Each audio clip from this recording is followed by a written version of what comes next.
What is going on, everybody? Hello, hello. Welcome to your Thursday morning stream. And oh my, is it going to be an exciting one? I have no idea. Let's see where things go. Last night, I was watching as we sold through a bunch of packs. I think we sold like over 20,000 packs just yesterday. So we're down to 119,000. And yeah, I don't know what's going to happen. I'm hopeful that we're going to sell out. Keep in mind, there's still a little bit over 24 hours until the sale is actually over. I know that there's been some movement. Let's actually head over here to the leaderboard where we'll be able to see some of the different movement. And yes, you can see I did make my purchases. So now I'm at 105. Let's see. All right, so wow, YGG SPL Pool, they made sure that they stuck on top. 16,000 packs. That is impressive. Bulldog made the jump up to number 3 with 8,000. Bubkey's at 7,500. So now Azarcon is on the outside looking in. Oh, sorry, he's the last one on the inside. It's Hawks, I think, that is on the outside looking in. 5,600. So if Hawks is going to be competitive, I mean, that's another potential 1,300 packs there. So these fireworks are going to start at some point. They're going to start at some point. And I think I'm done buying. So, of course, I'm done buying. But we shall see where things go from here. All right, so that's the top 6. The top 30, I wasn't really paying attention, so I don't really know who is what and where and how this is all shaken out. But I do see New Age hanging out in the mix here on the outside looking in. You want that legendary title, New Age? I see you're the first commenter today. Welcome. Excuse me, let me jump to the chat here. So wait, this is an example. That's so funny. They put an example of what a comment could look like. I've never seen that before. All right, New Age, what's going on? Gregory is here. Aaron Kennedy, think about, I'm about to pull the trigger on some packs off the market. Okay, what's that price looking like? Powers is here as well. What's up? Oh, let me just respond to someone real quick.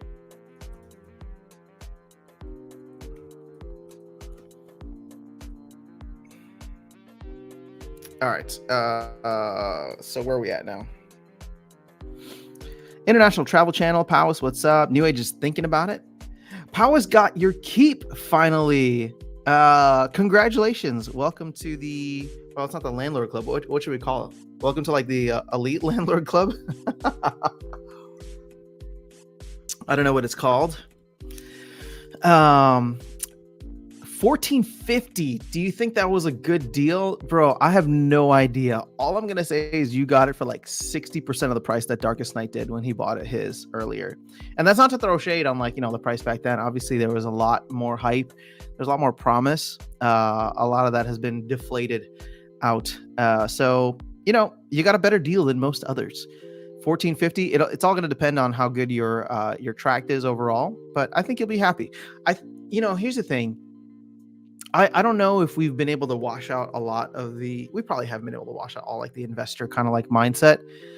At the end of the day, like, do you feel like it was 1450 well spent? Like when you look out over your tract that you have, dominion over, and you think about all those people sending you taxes for all the hard work that they're doing, is that going to give you satisfaction? Are you really going to be looking at it and saying, the ROI is only 3% instead of 4%? What, like, was this a good deal? No, you'll be like, look at my subjects here.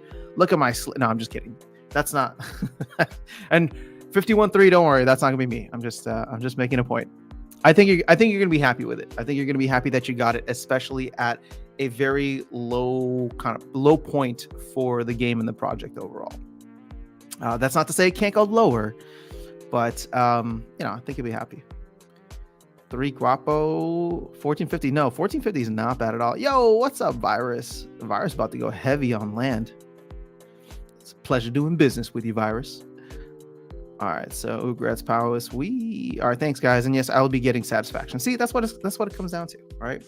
I don't like, I'm gonna give a shout out to Darkest Night and Walking Keys because they had this conversation separately. I was not part of it, but it was relayed to me afterwards from Darkest Night that what kind of flipped the switch for him is Walking Keys calling this game not an investment, not a game, but a hobby, right? A hobby is something that you spend money on because you enjoy it, right? Yeah, so it's different from a game, right? Because if you look at this, like nobody's really playing it for fun. We all kind of like the idea of potentially getting some kind of return out of it. So calling it a hobby is actually much more accurate in my opinion, and I like that.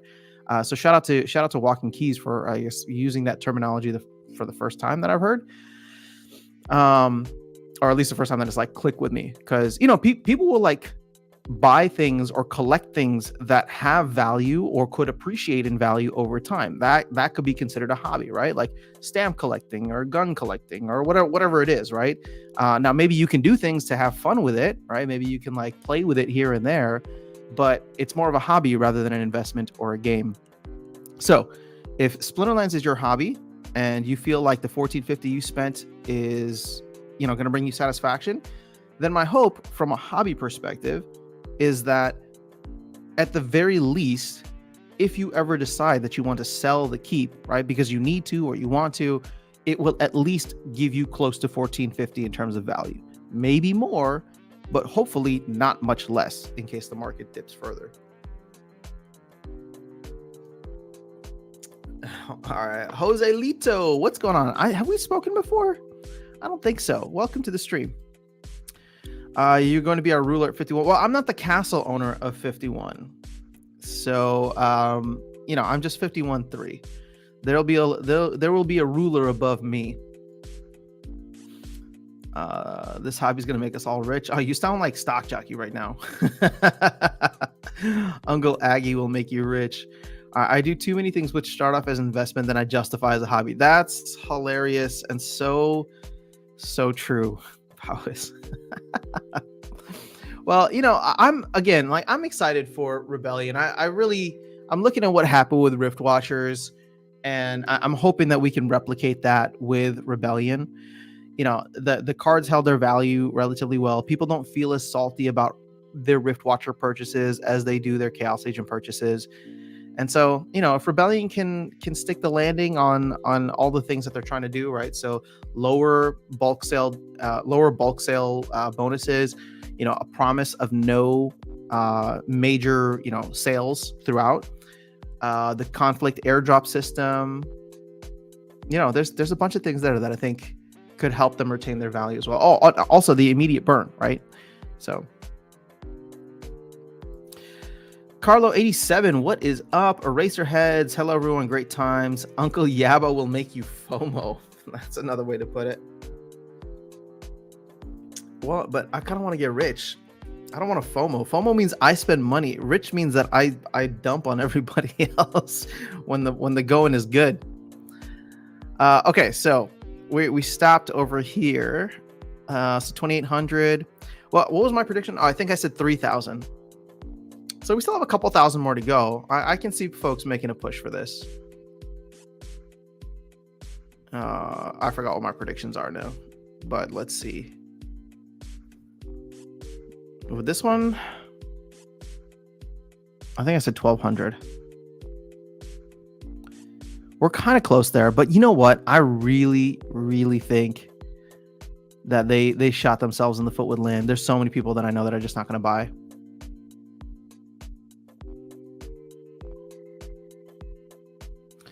And then for the 250 for the Rebel title, this thing is probably going to go up to what? I don't know. But I mean, there's like a 3-pack difference here. All right. Like Spud has got to be looking at this and being like, I can find, $16 in my couch cushions if I need to.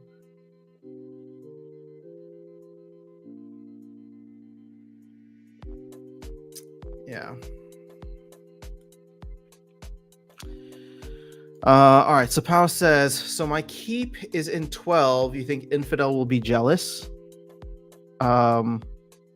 Maybe you can get a good price from him if you ever decide to sell. All right. So Virus saying, after a chat with Tails last night, I FOMO'd in so much that I bought enough time crystals to clear all my plots day one. Sorry, I added a little bit when I summarized it. After chat, I bought enough time crystals. So that's wait, I didn't know you could buy time crystals. Are those available already? You can buy them, or did you just buy them from someone else?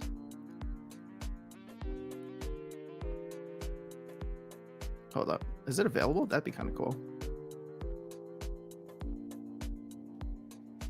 Oh, peer-to-peer. Okay. So, just like, things feel good. We're all gonna get super excited here with the Rebellion pre-sale, hopefully selling out in the next 24-ish hours. So in order to make the chat a little bit spicier, my question for you is, what are you gonna do when they delay land again? When they delay land again in about 12 days here? So what happens then? How is that going to shake your faith?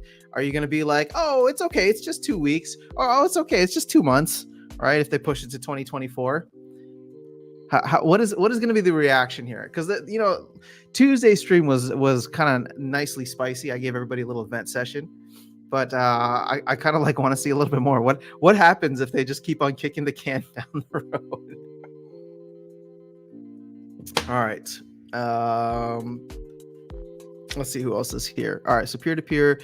Jason Jenkins said, Chaos regular foil legendary prices are mooning. You can thank me. Oh, someone going in, buying up all the Chaos Legion cards.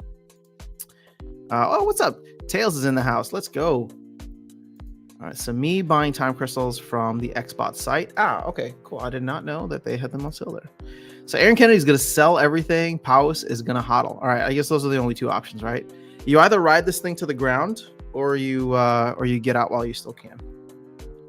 I think that's what we've managed to see. Dude, Solana hit like $66, which is just outrageous. Oh man, ETH is back down at okay. Well, you know what? I guess we'll just have to buy cheaper prices. Oh, you know what's cool? This little chart here. I mean, it doesn't matter much now, but it's gonna be super fun to watch as we go along. I don't think they have days, do they? These are not dates. These are just.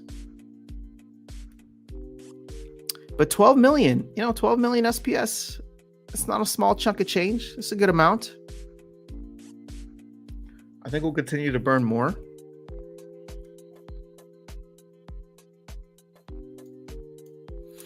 But gosh, why am I feeling so fuddy today? I'm feeling like I want to just take a nice handful of salt and toss it around. just want to make everything nice and delicious. I don't know. I like this is not a reflection on anything I've heard or anybody that I've talked to. I just cannot imagine Land's going to be ready on the 28th. Because as I learn more, I was talking to Darkest Night the other day. I was like, as I learned more about the exploit that Lewis found, like he was just like, there's no freaking way. He's like, there's no freaking way that they can launch something like that if it had that big of an exploit. He's like, it's a good thing they didn't launch it on the 14th. And he's like, there's no way. It's like that's months of QA to make sure that something like that doesn't actually happen when the game goes live. So, the more I talk to him, the more he seems to be right. 2024 seems to be like the time, which is why, like, you can tell that I'm like psychologically preparing you guys, right? So don't worry, this is not a psyop from the Splinterlands team. They have not told me anything, right? I'm not trying to like brace the community for anything. This is literally more for myself in conversations with Darkest Night and Walking Keys, who are admittedly bearish, right? So they've become very bearish on the game. But like I said, the more I talk with Darkest Night, the more he seems to be right about land. So I'm looking at it and I'm just like, all right, why was the 28th never there as an option for me? Well, because it's the week before Rebellion. And can you imagine what's going to happen if all of a sudden everything breaks that week before Rebellion launches? That's going to be so ugly. I mean, it could be awesome, and I think we're all hoping that'll be awesome. But as you've probably gathered from me, I don't care about land. I care about Rebellion, and I don't want anything to happen that's going to put any kind of black smudge on Rebellion. That release date needs to happen on the 5th. And so I'm like, I don't care what's going on with land. Like, you know, I wanted it out in June, and I've wanted it out every week since June.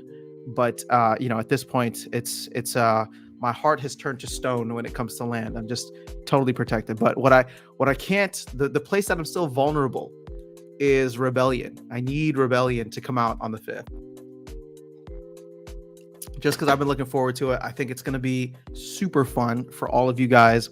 And I want to do a ton of tournaments. I want December to just be this joyous occasion. You got the holidays, right? You got the holiday season, Christmas, all this. And then on top of that, you're going to have a bunch of tournaments and a bunch of streams from me once Rebellion is out to just play the damn game, because the game is that fun. I'm thinking of it almost like the way that we played the game back in June of 2022 when it was the summer of Splinterlands. They put out the new rank rewards, and we were all putting in hours of time just because it was like so fun to like get as many chests as you possibly could. That's what I want. I want December to be this magical time of Splinterlands. And I swear to God, if land messes that up, I will be so pissed. If land finds a way to mess up Rebellion in December for me, I'll be so pissed. So that's where I stand right now. I could give two shits about Rebellion or two shits about land, but I want Rebellion no matter what. Okay, get off my my pre-venting now. Let's see. Aaron says, was thinking of selling my gold foil legendary from Chaos. Can get 20 Rebellion packs per. Ooh, all right. Is it worth it? Let me work it. I'll put my thing down. I don't know. 20 packs of Rebellion. Okay, so this is not financial advice. I'm just literally trying to, I don't know, it's going to seem like financial advice, but it's not. Okay, I'm not telling you what to do. All I'm saying is, what's the potential return? Like, why are you holding a gold foil legendary first? If it's to play it in the game, then it's one card that you can get cheaper versions of. All right. If it's because it has the potential to increase in value, my question for you is this: how many X's can a gold foil legendary from Chaos Legion really do, considering the player base right now, versus kind of rolling the dice with a brand new set where you get 20 packs, right?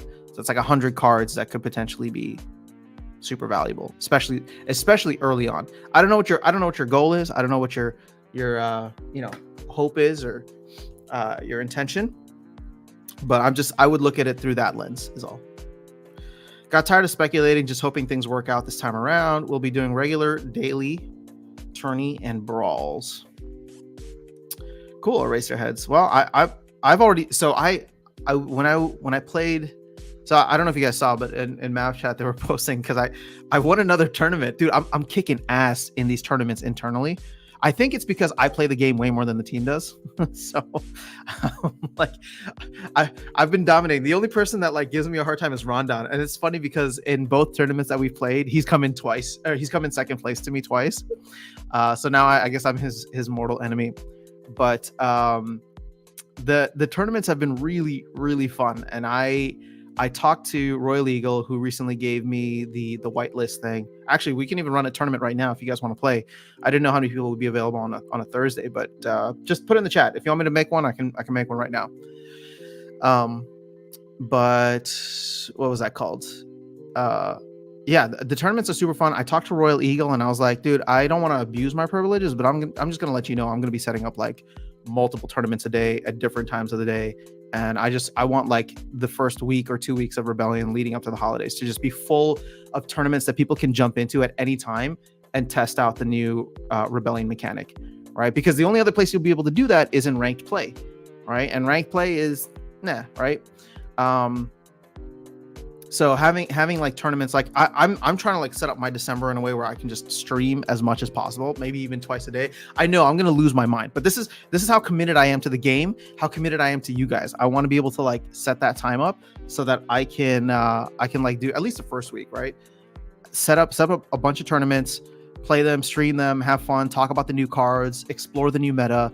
Like I think that's really just going to be a tremendously entertaining time, and I want to create as many opportunities for people to test out the new cards as possible, because that's what it's all about, right? These anytime tournaments, they're absolute trash now. They will be absolute trash the moment the tactics go live, because it's like, oh well, what's the point of getting a second a second phase of the battle if you can't even use it?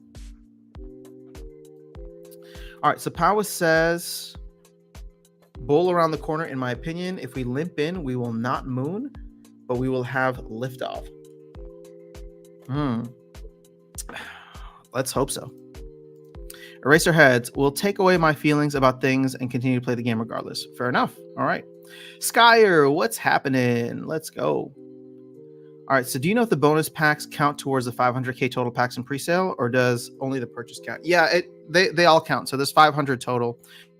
And you can see here, if we go back to this, it's on the leaderboard page.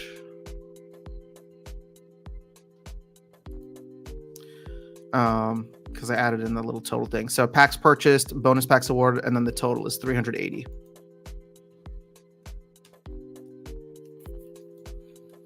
All right, so got some MSG instead of salt. It's like salt on crack. That's hilarious. Oh man, can't get enough MSG, right? Land 2024. Yeah, I mean I guess that's where it's at. Wasn't the exploit fixed? Yeah, so the exploit was fixed, but I think the fact that it was so severe, Skyer, and it was like overlooked until literally like a day or two or a week before the launch, that like it should make you a little nervous. I'm not surprised. I mean, as upset as disappointed as I was, I don't blame Matt, right? Like that would have ruined the game. They would have had to like find a way to like snapshot and hard fork the game, right? And that would have been really bad. So, you know, when I was like relaying it to Darkest Night, he's just like, there's no way. There's no way. That's months of QA testing to make sure something like that isn't like there. And shout out to Lewis88 for like actually calling it out and you know, being helpful to the community. You know, he could have made a secret account, bought some land up in it, did the exploit, and then all of a sudden game over, right? He pulls out, you know, several tens of millions of dollars of value, and that's it. What happens if land ruins Rebellion for you? Oh, I think I talked about that already. It will not be good. I will not be happy, and we will be streaming Parallel here exclusively. Mystic Force, what's going on? You're in? Let's do it. New Age, After Sound, the reigning Rebellion champ. Well, you know what was nice about... so I had... I'll give you guys a little alpha about the tournament, because it was a rough one. It was 3 out of 5 per round. And so in the semifinals, I took it to... It went to 5 games with Royal Eagle first. And then in the finals, it went to 5 games with Ron. In fact, I thought Ron was going to take it, because I think he was up 2-1, if I remember correctly. And in the last game, in the last one, I've been very vocal about this, right? Because I don't want people to think like Rebellion is fun and it's cool, but it's not OP, because a lot of times I fall back into a lot of Chaos Legion habits, right? I know the cards better, and I immediately go like, I'm like, oh, I know what to use for this rule set. So and I've had a lot of success with that, right? So that's not to say the new cards are not powered up well. I just don't know them as well. And right now, some people use them and whatever the meta is. But in the last game, I've rarely tested this out. I've rarely tested it out, but I tried like one of the multi-element summoners, and I won. And it was I can't even remember the combination of cards, but like it happened. Like I saw the rule set and I was like, something clicked, and I was like, oh, I can use these 2 cards together. Yes, let's give that a try. And then we won, and that was game. And then I have bragging rights as Rebellion champion. So it's stuff like that I get excited for, because I'm just like, okay, the tactics are cool. There's no denying that, right? Because just the ability to see the battlefield and be like, oh, this guy should do this, or I'm going to give my team this, or something like that. That's another level. But the multi-element ones are going to be even more interesting, in my opinion, once people start to figure out the different combos. And here's the thing: it's not like there's going to be one killer combo. I mean, maybe there could be. But I remember it was just like looking at the rule set and being like, oh, wait, I can pair these two cards together. Let me see what happens. Game, set, match. All right, so what's your keep terrain? Mine is forest, I believe, Powis. There's a lot of forest in my area. Eraserheads, investor mindset, zero emotion to make the right investment decision. Emotions can really cloud anyone's decision. I am wishing everyone the best, whether you are investor, player, or both. Well, now we can add hobbyist into the mix. Super Cow, it's been so long. How are you? Moo. Teaser, please, regarding Rebellion cards. Would the old summoner still worth investing? Yeah, again, I think Rebellion is going to be fun without being overpowered. I don't know about the... I think Matt wants to make the new legendary summoners really good, like, on the same level, excuse me, as Untamed. But, from everything I've seen, and I have to be careful so that I don't get a slap on the wrist or I don't get kicked out. From everything that I've seen, like, Chaos is still going to be very powerful within the set. And keep in mind, when we rotate to the new Modern, there's so many more Chaos cards because you have the Chaos Legion, core set, which is going to be equivalent to the Rebellion set. But on top of that, you have Rift Watchers. You got, several promo cards. I think like 7 promo cards. And then you have like 3 sets of reward cards, including the Soulbound rewards. So, Chaos is still going to be, over 50%, maybe even over 70 to 80% of the cards, that you need, or that, sorry, not that you need, but that you have. So I think like it's still going to be quite dominant. Your enthusiasm with Rebellion is contagious. Well, I'm glad. I am trying to get you guys hyped up because I think Rebellion is going to be cooler than Land. Virus says, did you have reward Gladius cards to use in that tournament? Yep. So anything that would be considered modern, we have access to, which includes the Soulbound summoners. Scar says, I like blue-white. I can see a good combo. Pow says, when eventually Chaos rotates to Wild, does Chaos on Land Multiplier get a boost? I don't think so. I wouldn't think so. My guess is that, what's that called? My guess is that it's just like, it's going to be the land set because it's going to be there's just going to be so much of it. And all of the future sets are probably going to be down a little bit. Right. So yeah. So are the new rule sets with Rebellion carries over to Untamed and Old Summoner? Wood League, Gold League? Are the new rule sets with Rebellion carries over to Untamed and Old Summoners? I think so. Wild League, you're saying? I believe so, yeah. And there's some interesting new rule sets that they've added in. And I don't think they haven't even told you guys about the new ability yet. I think the new ability is OP. But we'll just leave it at that. I hope that they tease that out soon. Because they kept teasing like, oh yeah, there's an ability that's unannounced yet. And then when I saw it, I was just like, how can you even allow this in game? This is not fair. But I think it'll make things very exciting. All right, so Alex says, I see you got 105 packs, couldn't hold out. I would have gladly held out, Alex. The only reason, just to be fully transparent with you guys, the only reason I bought packs, I did something with the team and got credits for it. So I was like, why not spend the credits on Rebellion and help, go back and support them. So, howdy. What's going on, L4? CL will not get a boost. Rebellion multiplier will be 0.5. Yeah, I wonder if Rebellion will get a boost once it's out, right? If it goes up to 0.1 or not to 0.5, but to 1. What's your thoughts on allowing Soulbound cards to be unlocked on Modern once you max it out? Um, I think it'd be. I mean, I think it'd be cool. So yeah, I don't know. I think it'd be cool. That's about it. I don't know what this. I don't know what the answer is for Soulbound stuff. I would love to have it unlocked sooner rather than later in whatever form, shape, or form that takes. I'm okay with it. Can't remember who said it, but saw it from a known streamer. I think you know what? They said it on the town hall or town square. Skyer. New broken OP ability. Yeah, I mean, it's probably gonna get nerfed, as my guess. But you know what's funny is, let's see how much I can dance with the line right now. Dance with the thing. What's funny is between the first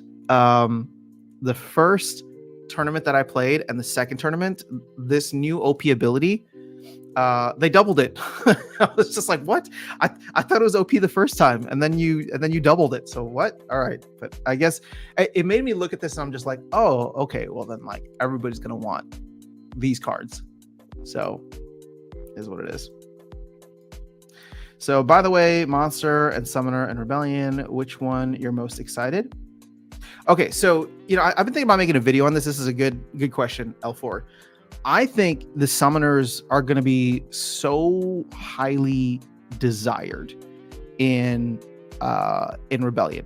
Now, that's not to say that the monsters aren't good, but as I was saying earlier, you already have so many different monsters to choose from in the Chaos set, right? Whether it's from the core set, rewards, promo, or what's that called? Rift Watchers. There's so many options there already that the new shiny spicy thing is going to be the Summoners, right? And all that you can do. That's not to say that some monsters are not going to be good. In fact, you know, I with what I've been able to explore, some of the monsters are actually really fun to use. But when I think about it, I'm just like, oh, okay, like these Summoners are going to be going, you know, for, in my opinion, I think they're just going to be scooped off the market left and right, just because people will want to have them and they'll want to level them up. And with only, you know, less than 500,000 packs available at this point, like less than 400,000 packs available, if we don't sell out, there's not going to be that many of them, right? And I don't need to necessarily play at the highest levels, but you know, I'm not the only one. Like there's going to be a bunch of people in Diamond Champion that I'm sure want to stay competitive. There's going to be people like me that will probably be flip-flopping between, you know, silver and gold, depending on how strong my Chaos Legion deck continues to be. But I would say that summoners are going to be the real appeal. And I think the team has even said that, right? Like they added 5 more summoners to this set.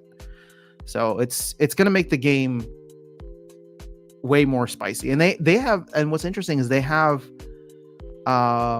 certain rule sets. We were just talking about this yesterday when I was in the tournament with them. There's certain rule sets that they've put in that actually make summoners more interesting. And so I don't know, I like that. I think it's cool. So, something with the team. Interesting. Are you working on the new set sound?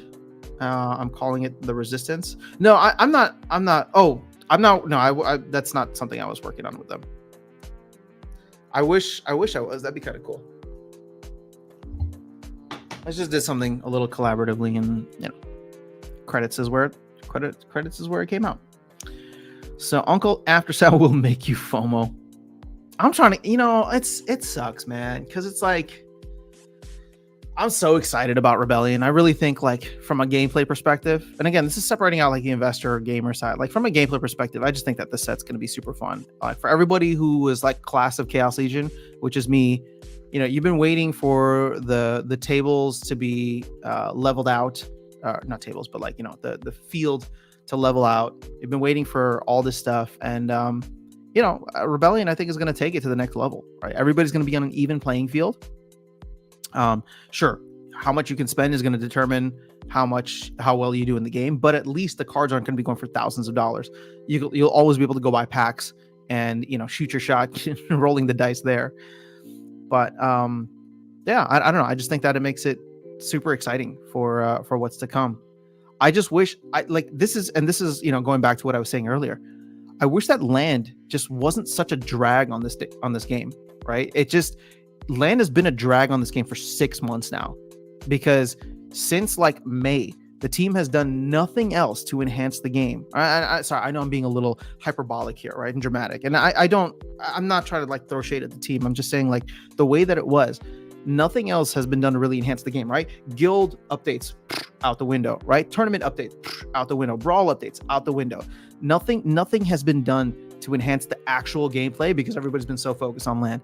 And like I said, I don't give a shit about land, right? I want more things added to the game, more cool things added to the game.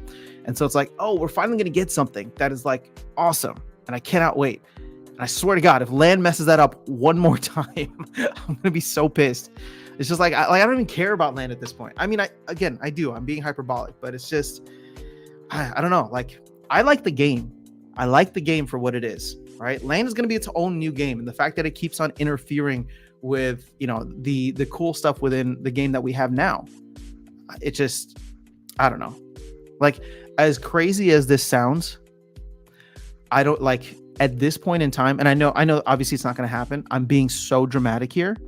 At this point in time, if land got scrapped, I wouldn't care as long as it didn't become a distraction for everything else. I know that would essentially end the game. People would leave or whatever. But it's just like, if they can't get land right, please don't let it interfere with everything else cool that is happening, right? These are different teams. And I'm not trying to say like one team is better than the other. Land is just a big project, right? And I hate the fact that like it's gotten just so massive in scale and scope that it has affected the release and the development of anything else, right? Even like the ELO system, we keep talking about like, wanting updates to ranked.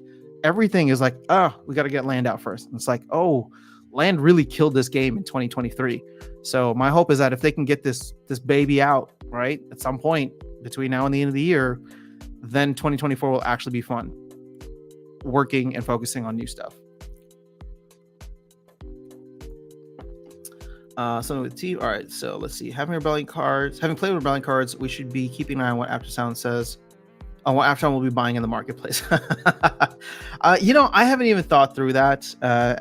Again, if I start doing that, the team knows my account. They're gonna be getting me in trouble. So I'm not even buying anything right now. I was saying earlier that like, oh, I should be buying like a bunch of Chaos Legion cards. So if I buy anything in the market that you guys are watching, it'll probably just be summoners, because I haven't maxed out all of my Chaos Legion summoners yet. And so, as I was saying earlier, I think what'll be fun is once Rebellion is out, having access to all the summoners, Chaos Legion and Rebellion, is going to be, I don't want to say like essential, but it's going to make the game the most fun, in my opinion. Like, monsters are interchangeable in so many ways, but the summoners are where it's going to be. Dual dealer attacks must have any dual summoners. Oh, dual damage. That'd be interesting. Yep. All right. So how summoners and Rebellion will be out. Interested to know if Dragon Summoner will have dual summoner ability. Well, I can't comment on anything specific like that. Aftersound is ping-ponging between FOMO and FUD. No, FUD is only about land.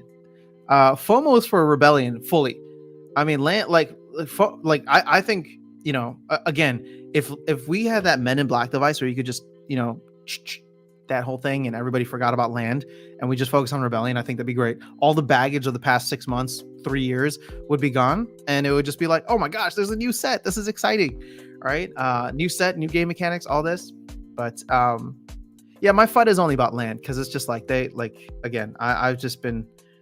As I was telling Darkest Night, or maybe I even said this on stream, I don't know. It's like I don't even care like about land. Granted, I'm not a large landholder, right? Even with the keep, I'm not a large landholder. So I understand that there's like an emotional, kind of baggage there, and I'm not trying to disrespect that. I'm just saying, for me personally, I haven't cared about land.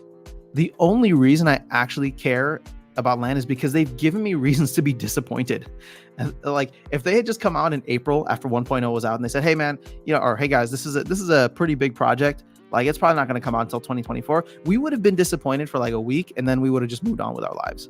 But it's like, no, it's just like, it's coming out in June. Oh wait, no, it's coming out in August. Oh, maybe September, maybe November. I don't know, right? It's just, so like, every couple of months, they've given me a reason to be disappointed when I'm like, oh, we could have just done without the disappointment. Just like, don't say anything, right? So no more timelines. And I think hopefully Matt understands that now that he's gone through it, right? Now that he's gone through it and seen what Aggie was dealing with over the summer, hopefully Matt is able to take that and it's just like, yeah, okay, no more timelines.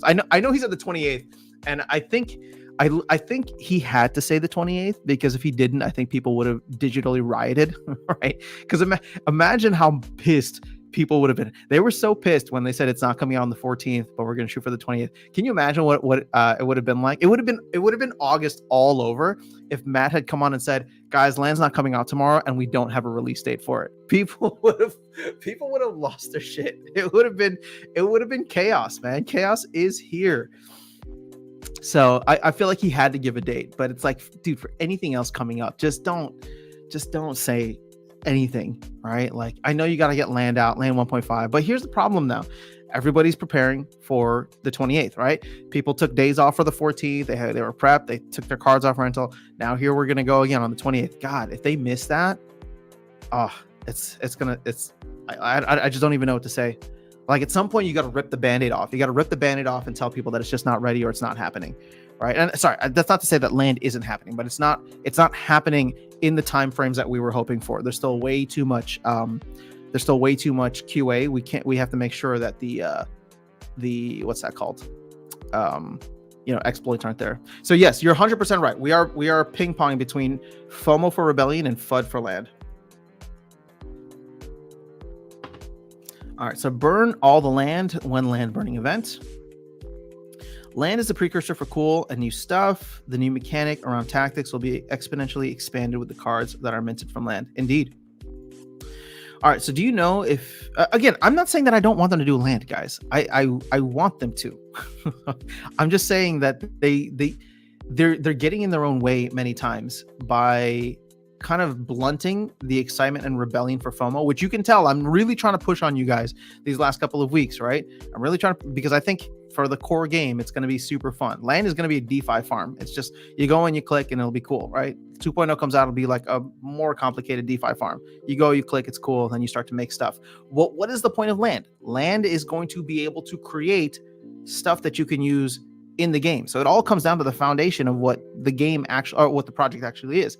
A trading card game, right? And hopefully Land will be able to expand on that with Soul Keep and any other projects that come into the space. But everything's going to go back to the game. Like, if the game is not fun, then, like, what are we minting cards for? Like, who are we selling cards to? Like, you're minting all these cards. Are you going to use them if the game isn't fun? Are you going to sell them to people who are not coming into the game because the game isn't fun? So I don't know. Let's just, at the end of the day, you got to keep the core product intact. So the mechanic, all right, Power says, do you know if you can still buy plots of land? I tried to buy the cheapest two on the market earlier, but it wouldn't let me. Yeah, I believe you still can if you just go to Hive Engine. Too much short-term thinking. This has always been a long-term project. Oh, well, that's fair enough. Land is a game on its own. Land is holding back the waves of card supply that is out there. Land is key. Land is the only reason I keep buying cards methodically. Yeah, okay. You know what's interesting though? Like, it's a fascinating concept, right? What is the core purpose of land? Let me ask you this: what is the core purpose of land? It is, in my opinion. Sorry, I don't know. I was like pausing, like you were going to answer me. It is, from Matt's words. They wanted to have old cards be able to mint new ones.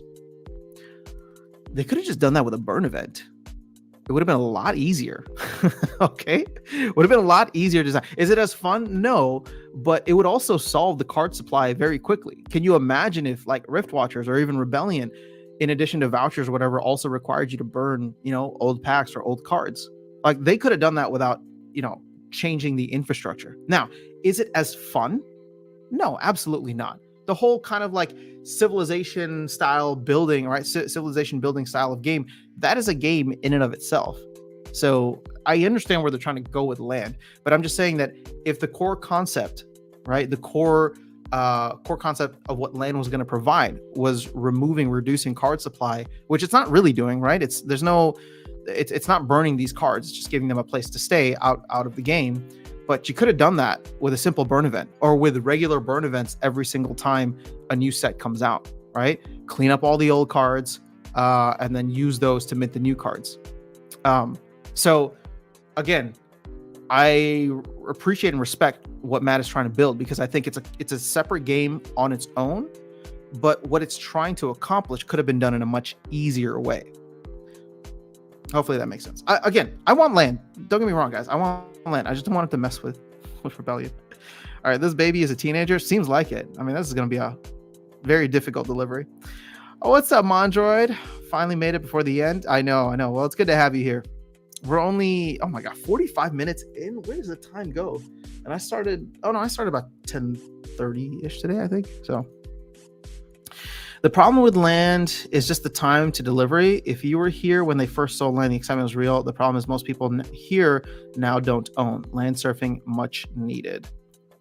Yeah, that land surfing, let's not talk about that. I don't think that's coming for a while. Land is sort of the foundation to the future of the game, and we're all in the building. We're all in the building the future they are building it under. I haven't had much of an issue with the delays as long as it's stable. Yeah, so okay, this is an important point. Well, first, I'll disagree with Virus and say that it's the foundation of the future. I'd like to still think that the game itself is going to be the foundation. Land is going to be this cool side thing, right? But I don't think you're ever going to draw people in. Like, there's never going to be an esports where people are competing with their land, right? It's like, oh, who can harvest the resources the fastest, right? Ready, set, click.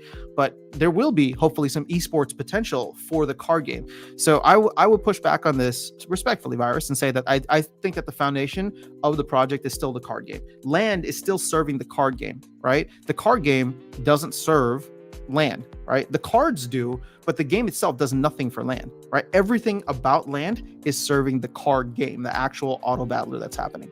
Now, your second part here is really important too. I haven't had much of an issue with the delays as long as it's stable. So, as I was saying earlier, I don't care about the delays either. I care about the false starts, because that is what disrupts and upsets the community and just disappoints us. Again, just tell me land isn't coming until 2024. And don't even give me a date. Just say next year. And I'm fine with that. Everybody's going to be pissed for about 36 hours. And then we just move on with our lives. All right. And unfortunately, some people move on to other games. But you know what? At least you don't have this false start blue balling people every 2 months. So I don't mind the delays either. In fact, this is why, like, mentally, I'm like, oh, land 2.0, 2025, right? It's not even coming next year. At this point, like, if it does happen next year, cool.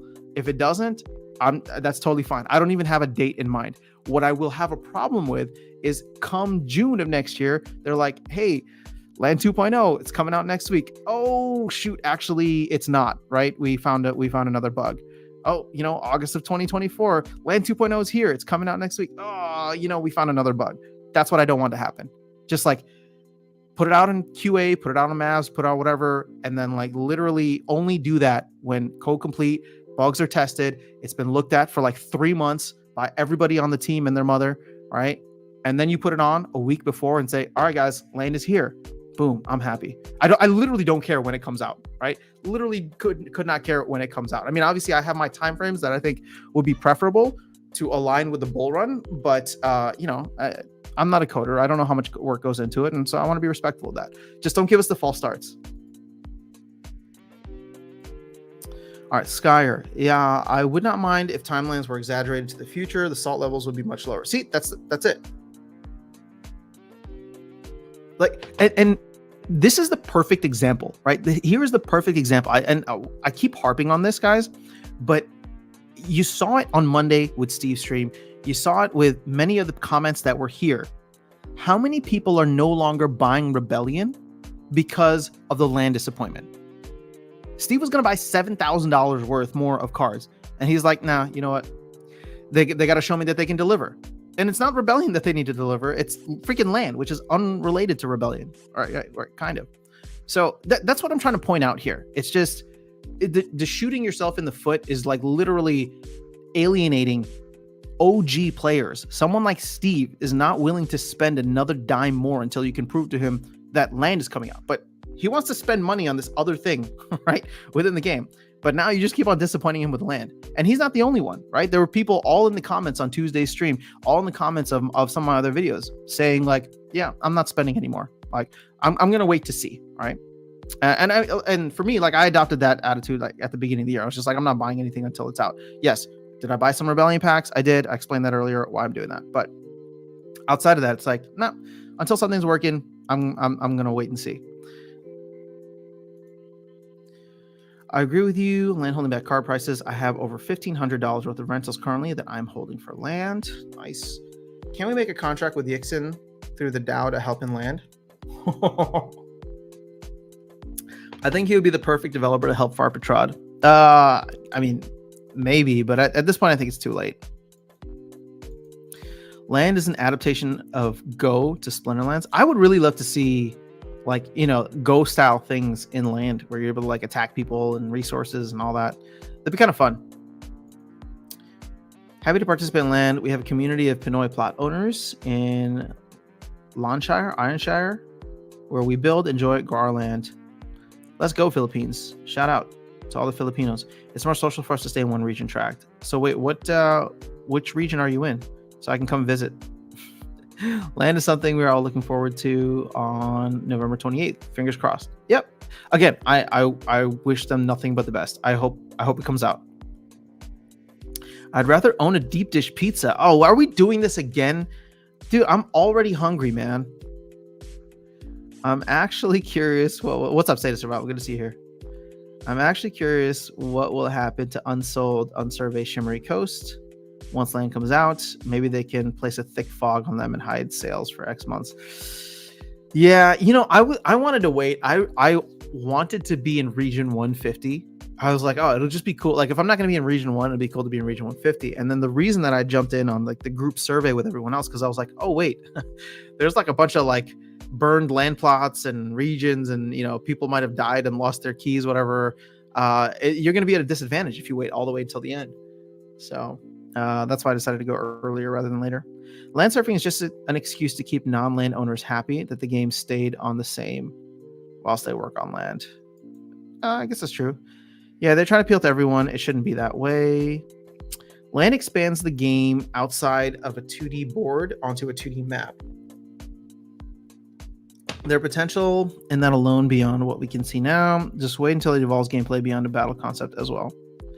Again, I'm excited for land. I just don't like the false starts because it really hurts community morale. What's up, Dragon? Good to see you. People did enjoy WoW for years on end simply because you can't attack a dragon time and time again. Well said, Virus. I agree.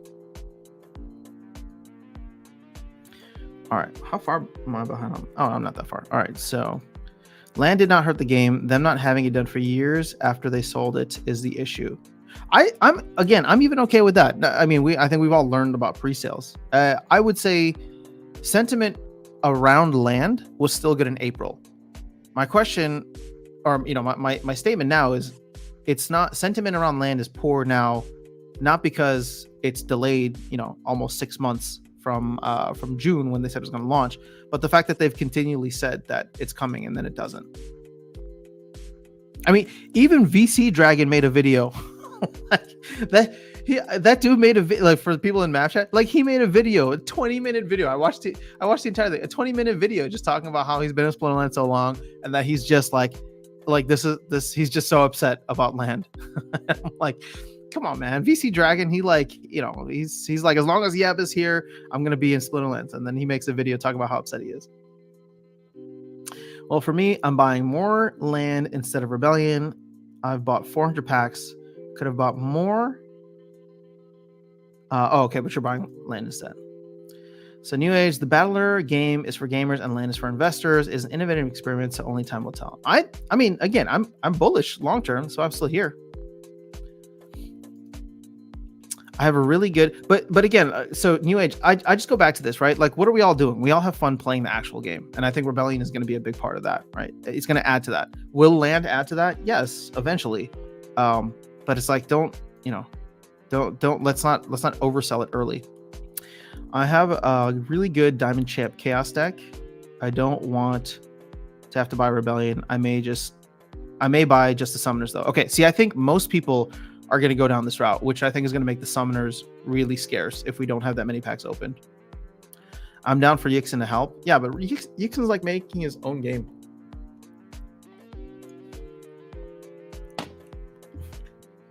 Longshire is 119. Okay, you're a little bit further away, but we'll come visit you sometime. Would someone be mad if Land 1.6 comes in December 24th? Land 2.0. If it happens before, we will all. I don't think there's any chance that that's going to happen. They're all going to be taking a well-deserved break for the holidays. Skyer. I mean, it would be a Christmas miracle, but I don't think it's going to happen. What's up, Dice 12? Racer has 119. This is where our keep resides. We have more plots available to offer. Very cool. Hello, fellow Albertan Marshall Dragon. You may not have read enough of VC's Mav chats. Oh, what else did he say? I watched the video and I saw that he was like really upset. Did he say anything else? Did he come back around? All right, y'all talking to each other. I'm in Gankland, so I feel special. Very cool.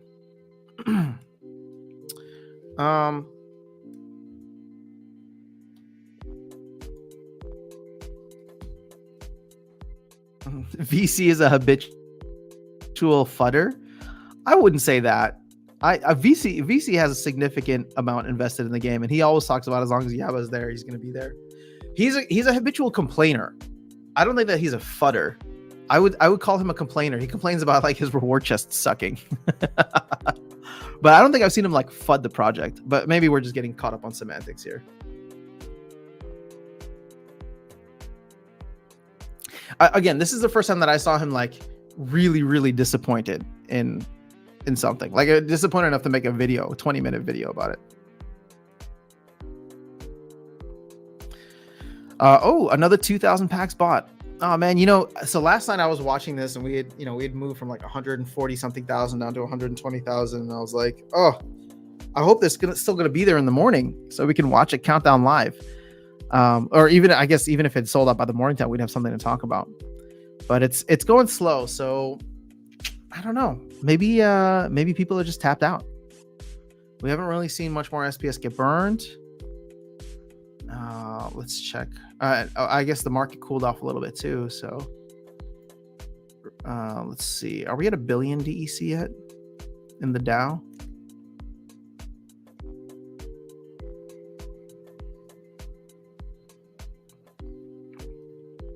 No, 930 million. Now we're getting there slowly, steadily. He buys a lot, but it's not uncommon for him to be upset. Yeah, I guess that's true. Habitual crier. Okay, maybe that's better. And the funny thing is he's constantly surprised. Yeah. What is this game? What's up, Chris? We're talking about Splinterlands mainly, but we do a lot of games on the Hive blockchain as well as some off of it.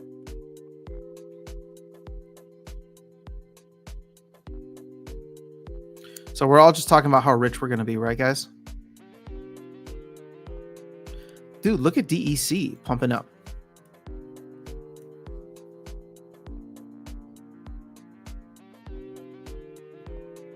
Are there even enough liquid vouchers right now? Oh, yeah, I guess there would be. In order to like clean this out, that's what, 600,000 vouchers remaining. So we'll have plenty more than 600,000 available. You know what I don't like though? Actually, let's see. Let's go to rich list. Let's go to vouchers. Oh yeah, I don't know how to calculate voucher bridge or validator bridge, but SL Hive. Okay, so this is fascinating, actually, if we can take a moment. How much did we say? 600,000 vouchers? Yeah, about 600,000. So, I mean, there's no one person that can buy them all, obviously. That would be insane. But there's plenty. There's plenty out there. How many vouchers do you think the airdrop conflicts are going to eat up?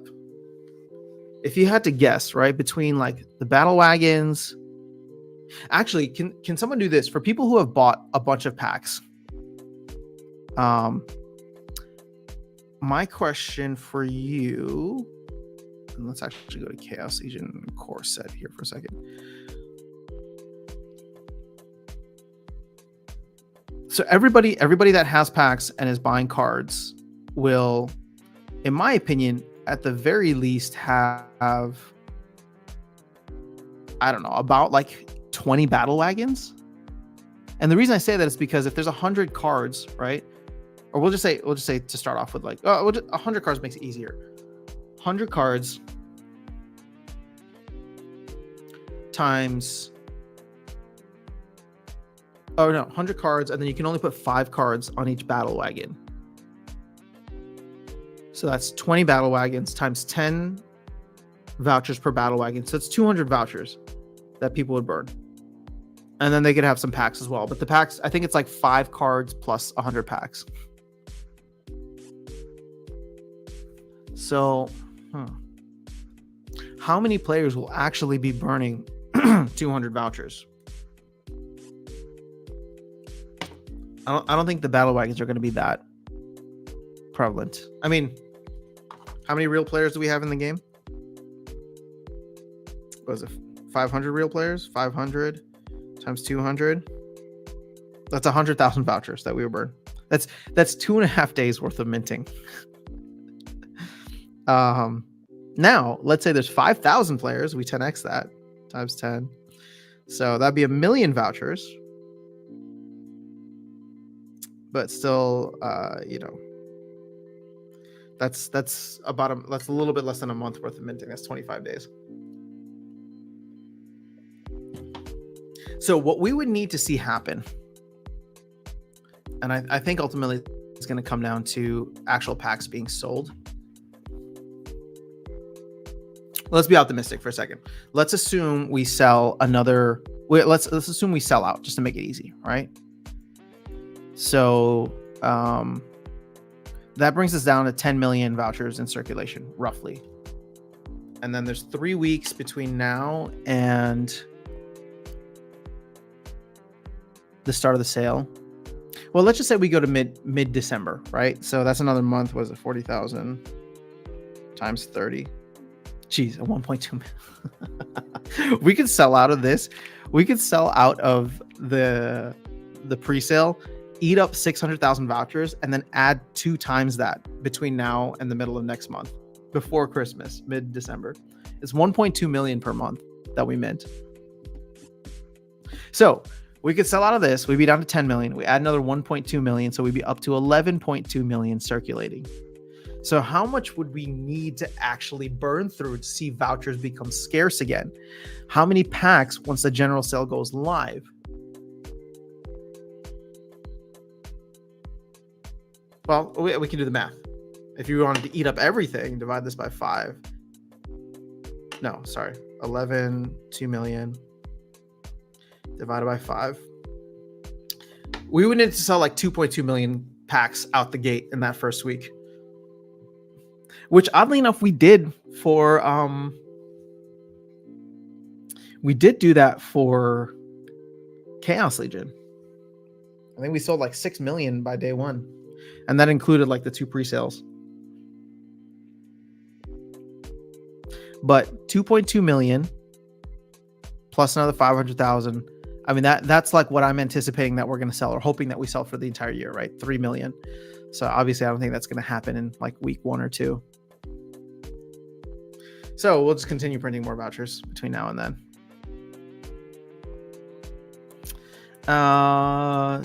Let's see where are we at. So I'm waiting till the end. I may need to defend top 30 on my main, and I'm going for a title on my alt, but I want to know what I need to buy. Fair enough. Well, you're going to be like everybody else. I was hoping it would happen live on stream now. If I'm free when all of a sudden the numbers start dropping, then I'll try to stream that too. But actually starting... Oh, wait, it only goes until tomorrow, so I guess it'll just be tonight. What if we could use vouchers to unbound soulbound cards? I really hope that that's included somehow. But I don't think that's happening until after the new year.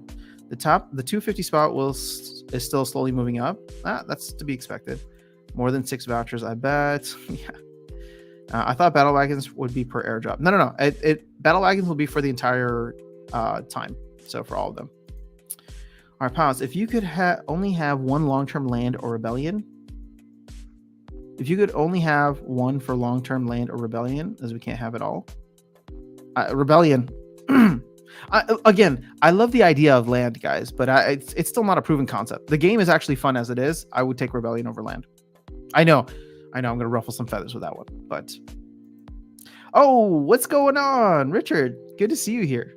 For people who don't know, this is a hard point.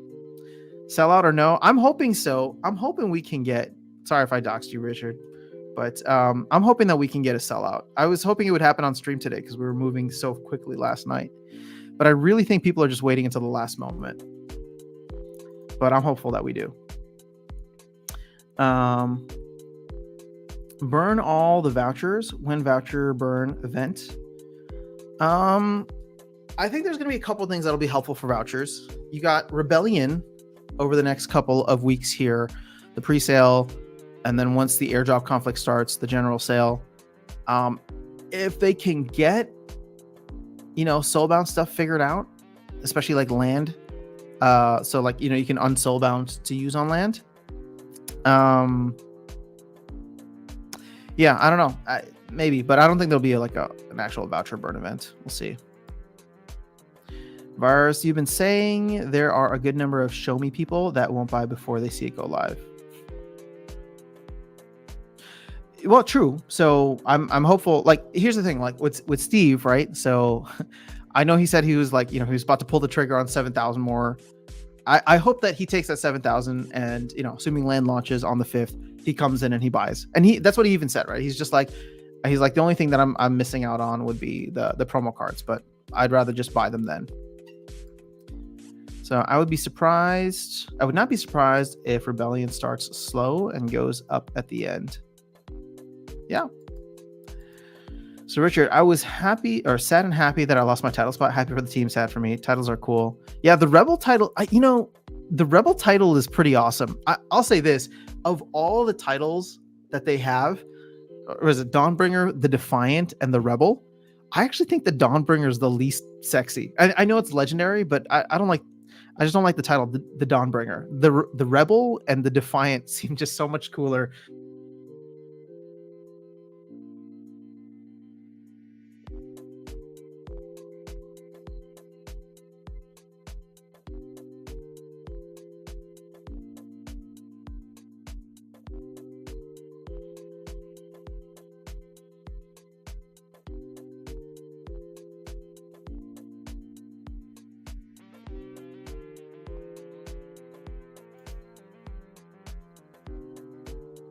All right, can you hear me now?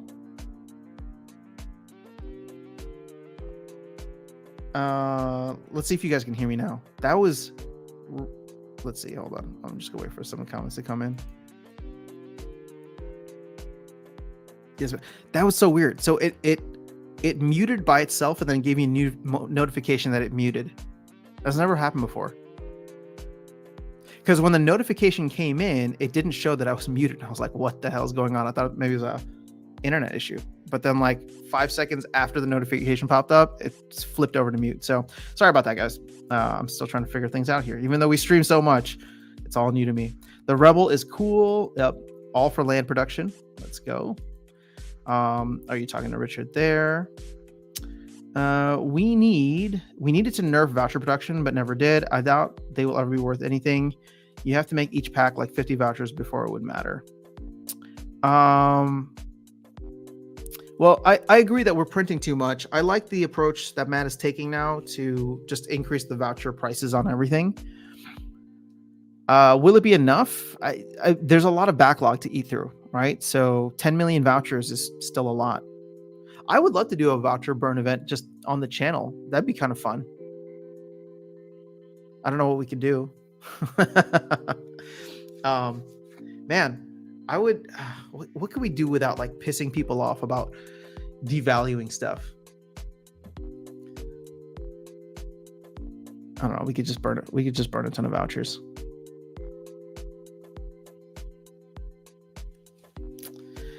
All right. That being said, I've had some that sorry, my brain is working faster than my mouth. I'm excited for hopefully all the things that can help vouchers get back to where we want them to be. Again, I don't think they're ever going to be like $25, but you know, the soft peg for many things, right? Including soulbound cards. It was for one of the promo cards recently too, I think, as well as Rebellion. Like the soft peg is like 20 cents. So I'd love to just see them go back up to 20 cents. And if they go higher than that, then even better. But I will say this, you know, and I forgot what else I had talked about in that video a while back, but it was like, okay, let's do the math right now. So we're at 10 million. A year from now, we're going to print another 15 million, right? 14.6 million. So let's just say we're up to 25 million. If we sell 3 million packs, right, that's close to 15 million vouchers right there. Let's just say, let's be conservative. Let's go with 2.5 million packs, or we'll include this. We'll just say you remove, 10 million packs from that 25 million. You also have the airdrop system, which will be, you can burn some for battle wagons, you can burn some for the actual airdrops claiming them. I don't know how to quantify that. We'll have to wait and see what that actually does to voucher supply. But the other major thing that could launch next year, which could eat up a lot of vouchers, are the quarterly promo cards, if they continue to do those, as well as whatever the Rift Watchers mini set style for Rebellion is going to be. Because let's say that requires 5. Here, let's put it this way. Let's say that requires 5 vouchers per pack as well. If we sell 3 million of, if we sell 2 million, 2 million of Rebellion, 2 million of mini set, that's, if my math is right, that's 20 million vouchers right there. So that leaves only 5 million liquid. Then you'll have Soulbound unlock, you'll have actual unlock, you'll have airdrop conflicts, hopefully stuff with guilds, maybe some things would land. I don't know, but there's enough out there where I'm just like, all right, if we can sell by, it's not gonna be fast, it's not gonna happen overnight, but by next year, 12 months from now, I'm hoping that vouchers will be just in a much better situation. Yeah, it's back. Hear you loud and clear. Thank you guys. They are listening. Conspiracy theory stream note. I know I wanted to do the conspiracy theory stream last weekend and I just didn't get around to it. So I apologize, guys. We'll try to hook one up before the end of the year here. Ooh, Richard giving a little bit of hype here. Yes, and what I'm working on is Redacted. Cannot wait to hear what it's all about, Richard. So vouchers need to have value on themselves instead of needing something to go with vouchers, like promo cards or packs with vouchers only. Also, Richard, I know we haven't spoken. I know you had some like personal stuff you were going through that you had mentioned in Mav chat. Just want to say, I hope you're doing well, man. Whatever you've been going through, I know it's not easy, and we just appreciate you being here, being part of the community, and everything that you've contributed to the project. All right, so Lapsus says vouchers need to have value on themselves instead of needing something to go with, like promo cards or packs with vouchers only. Well, again, I don't want to devalue DEC by pushing everything over to vouchers, but as long as there is consistent stuff that people want, promo cards, new packs, airdrops, whatever it is, that stuff is all good for me. We are so far behind, says Mondroid, on vouchers that it took the whole Rebellion presale just to get them back to like 3 cents. Yeah, it's gonna take a lot more. I'm hopeful that again, I don't know how much the Rebellion general sale is gonna be once it starts, but I do think that we can. Oh gosh, should we play this game? Should we make some predictions? How many, assuming we sell out, how many packs do you think are gonna sell let's do week 1 of Rebellion? And again, you guys have no idea what's coming, what's going to be in those packs, outside of just the hype and FOMO that I've been trying to raise with you guys. But I'm curious to know how many of you guys think will actually sell week 1. At least your mouth isn't moving fast in your brain like some people.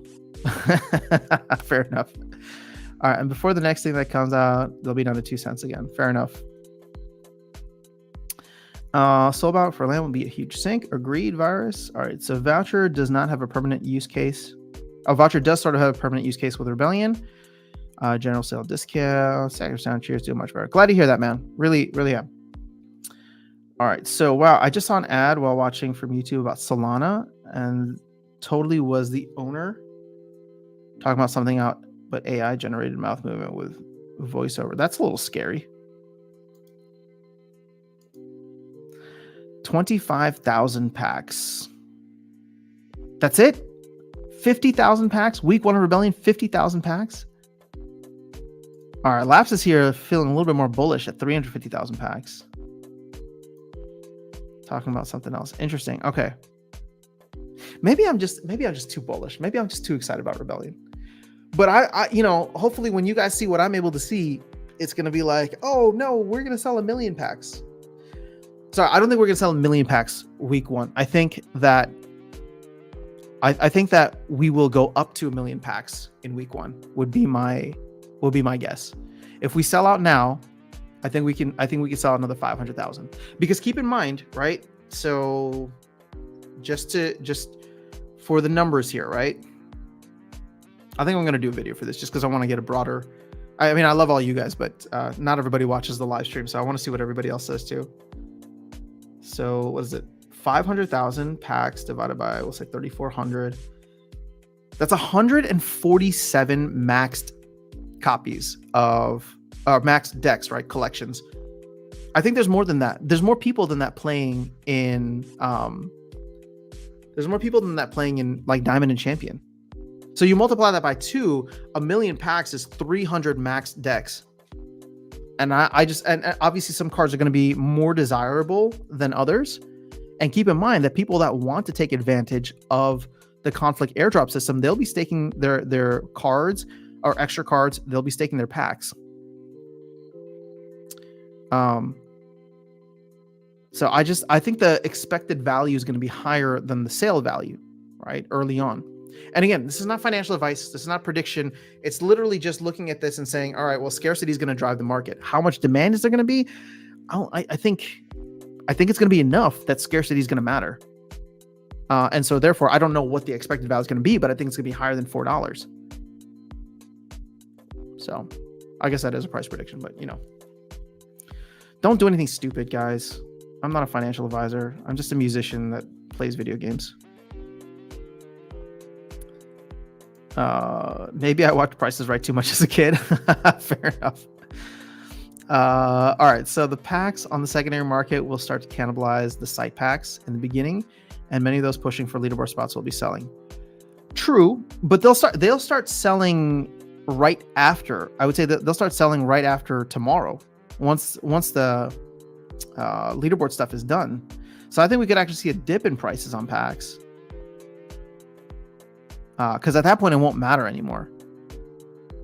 But again, I'm just looking at the raw numbers here.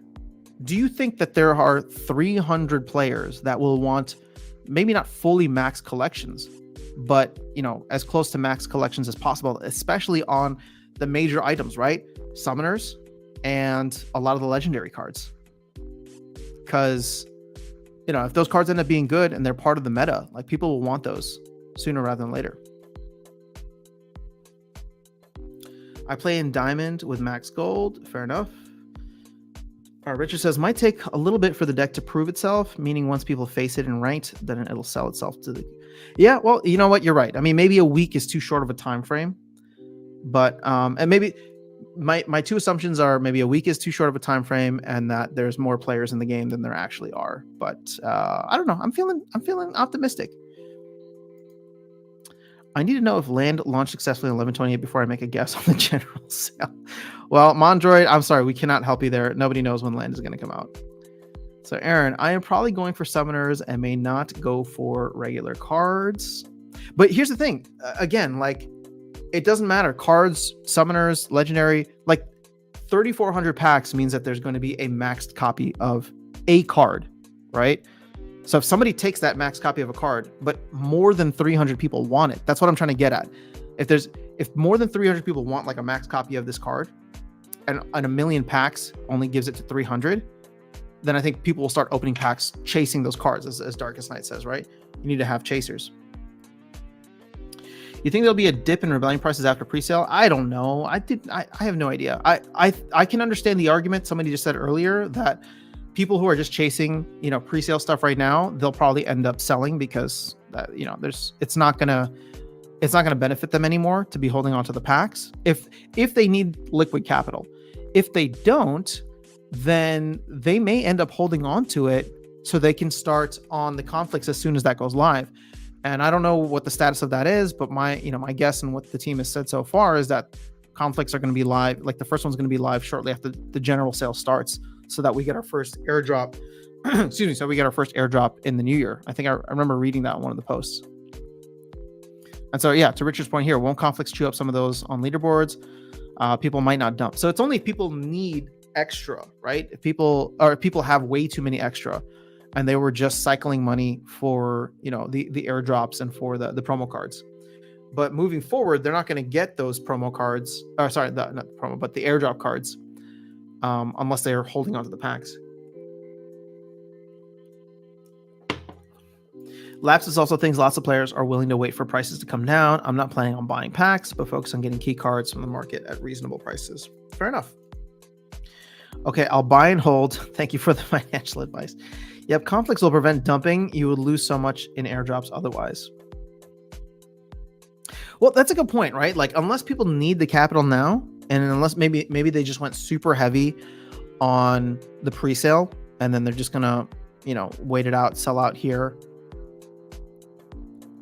I don't know. I agree. I think people would want to hold on for a good amount, and then we see some dumping after Rebellion is sold or burned out. But this is going to be what's going to be interesting to watch with the Rebellion pack value, right? Or not pack value, but pack price. Is it's going to be similar to DEC? Like we all knew back in 2021, or at least some of us knew. I was trying to shout it from the mountaintops. We all knew that DEC was going to go back to peg, probably even below peg with how much was out there. And remember, if you guys remember those live streams, I would always ask people, I'm like, okay, when are you going to sell? Are you going to sell when we go down to like 6x the peg, 5x the peg, 4x the peg? And everyone's just like, I'm going to do it this, and this time, right? And then all of a sudden we just right back down. That was, well before the airdrop finished too. I think it was like a month and a half or 2 months before the airdrop finished that we just, somebody or, probably a lot of the whales just did a massive dump off. So, yeah, I think we're going to watch the same thing with Rebellion, where some people might just say, okay, you know what? Before the pack prices drop significantly, there's only 3 airdrops left. Let me just sell my packs now, and then I'll hold that capital to buy the 3 airdrops that I need. How many? That'll be the question for folks. It's like, okay, hey, are you going to dump your packs with 5 airdrops to go? 3, 2, 1? Like, when is it going to happen? But I think for most people, what this is going to incentivize is just buy the stuff that you need, right? That's what Matt's trying to go for. Just buy whatever you need and then live with it, right? Live with it from there. Why on 1.6 of land, not add unlimited pack staking spot on the plots? Each pack counts as 4 common rare in production. I mean, that's an interesting thought, but I feel like that would be a lot to code in. People would not go and just sell them on the market. Maybe. Richard, that's why squatting is big. It opens up more card staking that's not based on pure ownership. Man, you opened up a can of worms with that interview you did on People's Guild. I mean, people latched onto the idea of land squatting. All right, we want people to buy packs, hold them, and only open them when upgrading. Cards, Paula says, what I don't understand is why the team don't show more cards from Rebellion set. That would drive more sales. Yeah, this is... Okay, so, once again, like, this is why... well, let's switch back. All right, we were doing FOMO for Rebellion. We're going to do FUD for land. Once again, this is why land is such a big deal. What were we talking about on this week's Town Square, right? We were talking about land and how disappointing land is because we're not getting it. I would have much rather, if land wasn't even in the picture, what will people be asking for? Eye candy. Show us some of the cards. There's a day left in the pre-sale. Why haven't we seen any of the cards, right? So, and again, the narrative was just switched. It's been all about land. So, again, I know it sounds like I hate land, and to be honest, I do. I do, because it's taken away so much from Rebellion. It's just taken away so much from this year for me. I don't even care about it, but they made me care. So yeah, you have a great point. Land has just been a distraction. We should have been focused on hyping up Rebellion, because I think Rebellion is going to be awesome. Good day, Listios. What's up? All right, so not to plummet the market with cards and drive the price to the center of the earth. I don't think it's going to be that bad, because keep in mind, there's 12 million Chaos Legion packs. 12 million Chaos Legion packs. Matt's rough estimate is like 1.5 to 2 million Rebellion packs. My thought, just based on the player base, is like 3 million. That is not anywhere close, right? That's like anywhere from 20 to 25% of, how many Chaos packs there are out there. So over the course of time, I don't think they're going to plummet. Now, don't get me wrong. At the beginning, prices are going to be inflated, because they're always inflated, right? Whenever something's new, brand new, people want it. They need it right away. There's not that many out there. Demand is high, supply is low. It's just simple economics. So I'm not saying that, if you see like summoners or cards going for like $50 on day one, and they're probably not going to stick there, right? There will be some kind of equilibrium once people have their fill. But I don't think that we're going to see what we saw with Chaos Legion, where, asset values just continue to plummet throughout the entire lifetime of the set. I'd like to think, and maybe this is just me being naively optimistic, but I'd like to think that we'll find that equilibrium relatively quickly, or maybe over time, right? But once the set is out of print or burned out, whatever it is, like, we're not going to have this oversupply of cards. We're not going to have this glut. Now, keep in mind, when they announce the next set, all right, whatever is after Rebellion, you'll probably end up seeing a lot of people, similar to what's happening with Chaos Legion, if they do have extra Rebellion cards, right? Pack state, all the people who are holding on to extra packs, they may sell that for the new set, which is exactly what's happening with Chaos Legion right now. Again, not financial advice, but I do wonder, and I'm just wondering this out loud, if Chaos Legion prices are artificially low because people want Rebellion, right? So everybody's had extra Chaos Legion stuff just because they've been collecting it from chests, or they bought it early, whatever the case is. They're going to take it at a loss now because they'd rather convert that into Rebellion. But as I was saying earlier, I don't think we're going to have like a glut of excess Rebellion packs at the end. So there won't be as much to sell off in anticipating the new set. I don't know, just a thought. What's up, Belicios? Good to see you here. We did that already. All right, marketing is something SPL could always do better. Indeed. All right, so NFL guides. Aftersound is hyped for Rebellion. He has been able to play it. Think of how much more hype the rest of us would have if we could have sampled played. I mean, I'm not trying to like oversell it. Obviously, I think it's super fun, and I think it's going to be literally game changing. But I can't wait for you guys to give it a try, and I can't wait to have all the tournaments to really highlight the two-step thing with the tactics, because to me that's what's going to sell it.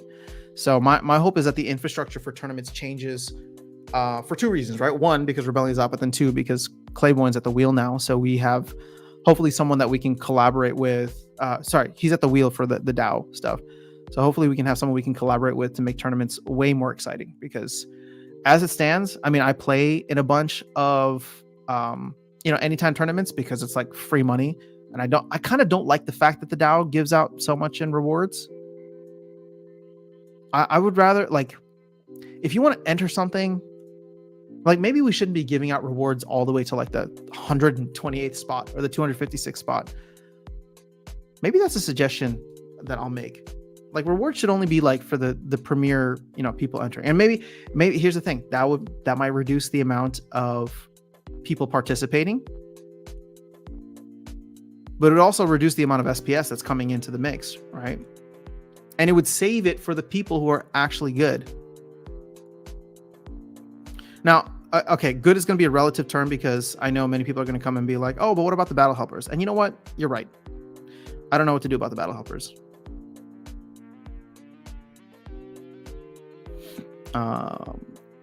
Let's see. Sorry, someone just texted me.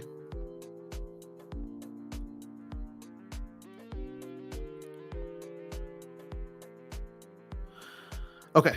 Where were we?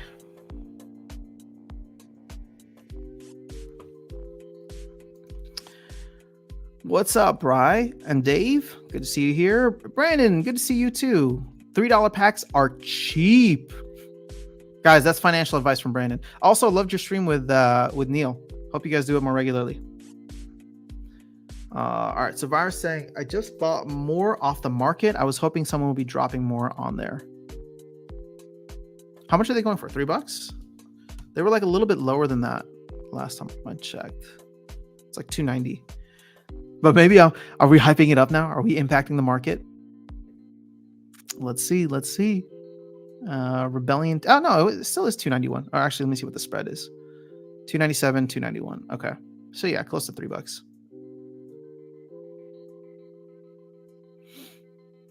Oh, so Yixon's buying some. Russia's buying some. Splinter hands, more Yixon. There's two ways this could go, right? Not financial advice, but it's like they could either get dumped on relatively hard. But if you have a longer time preference, and by longer, it's like 3 weeks, right? These packs are all going to get eaten up before people go and buy from the store.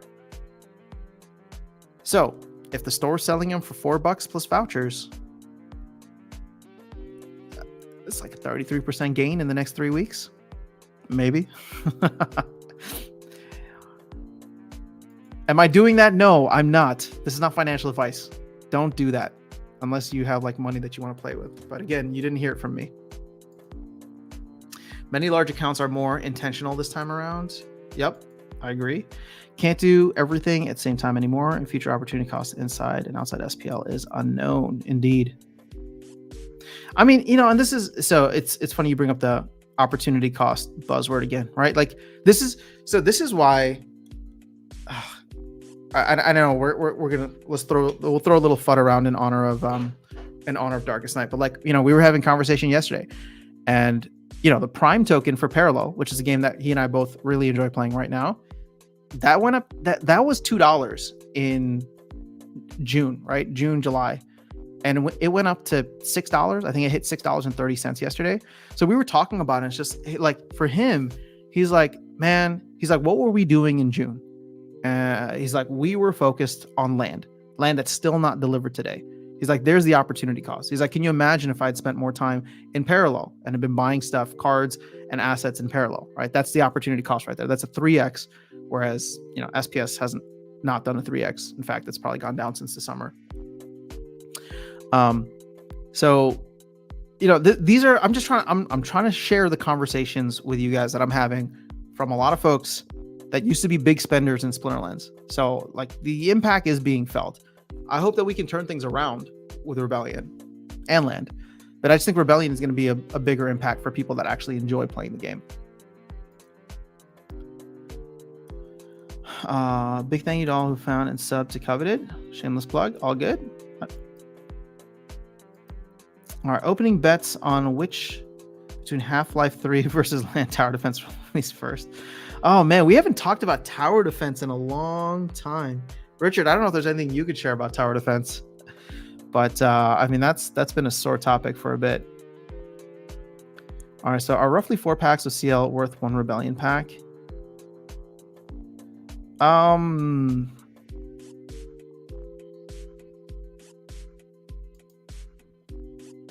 Yes.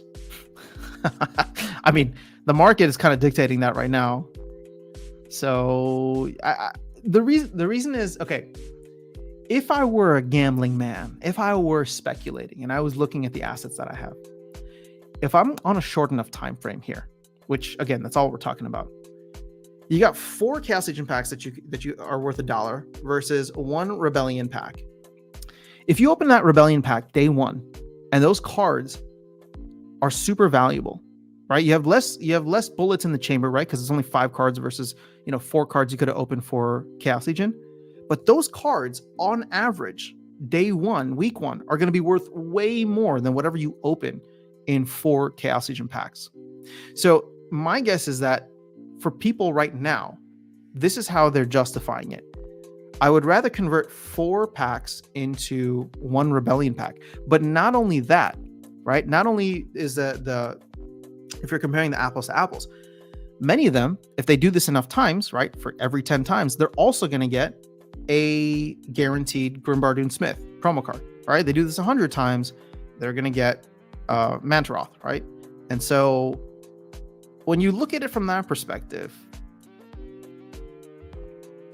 yeah, I mean, for some people it is worth it. New games are always good for a quick pump and dump. Well, see, and this is where I worry, Mondroid, about many people being a little too far down the Splinterlands echo chamber. I think there's going to be a lot of games that will not just pump and dump. I mean, okay, look at Splinterlands. Look at the chart. It pumped and dumped, right? SPS came out and it pumped and dumped. We have not pumped since. So, you know, you're absolutely right. New games are always good for a quick pump and dump. But that is my question then. If that is the attitude, all right, I know we're here, we all enjoy Splinterlands, but if that is the attitude, where's new money going? Or where's big money going? It's not coming here. It's not coming to Splinterlands. It's going to all the new games that they can pump and dump. So, do you think bots should be banned from WoW 2? I do not. But that is a much more nuanced conversation. So I'm giving you the short answer now. If we do decide to ban bots from WoW, I think that there should be a format in which they remain allowed or something. Oh no, Richard, you can't share anything. He knows too much. Damn it. Let's see. I found it from Level Up Shoutouts. Nice. All right. Hard to imagine 80-cent packs can be wrong, if only for gold foil chances. Again, gold foil, like that's a lot rarer than people think. This community is awesome. I'm proud to be a part of it. So what is Coveted? Is that a new game? What's going on? I'm trying to figure out trying to pick up context clues from the chat.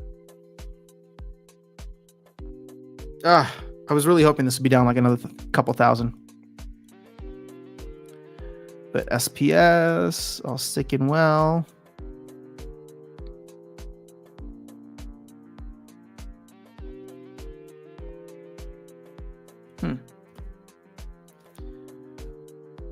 All right, Richard, I'm having to bite my tongue and not talk about stuff that's been in the works for a couple of months, hoping it to be greenlit soon and we can talk. Oh no, dude, don't do this. You're gonna get everybody hyped up again.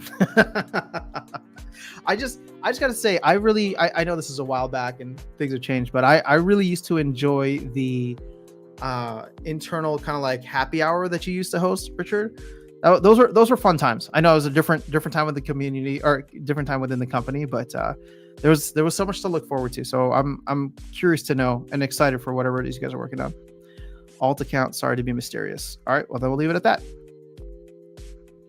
Alistios, big money goes away because SL doesn't deliver. If we would have got land 6 months ago, we might be pumping up right now. But nope, we're late to the party because of a hard time coding browser game. Well, Alistios, I mean, I understand. We've had a lot of salt and fud around land today, so I'm gonna respect the fact that you need to get that out. I would say though that I think a bigger issue isn't land or them not delivering. I think a bigger issue is just the simple fact that we're an old game. We're an old game. We're not new and shiny, and I think a lot of the new and shiny games are going to be the ones that pump in the next bull run, similar to what Splinterlands was last time.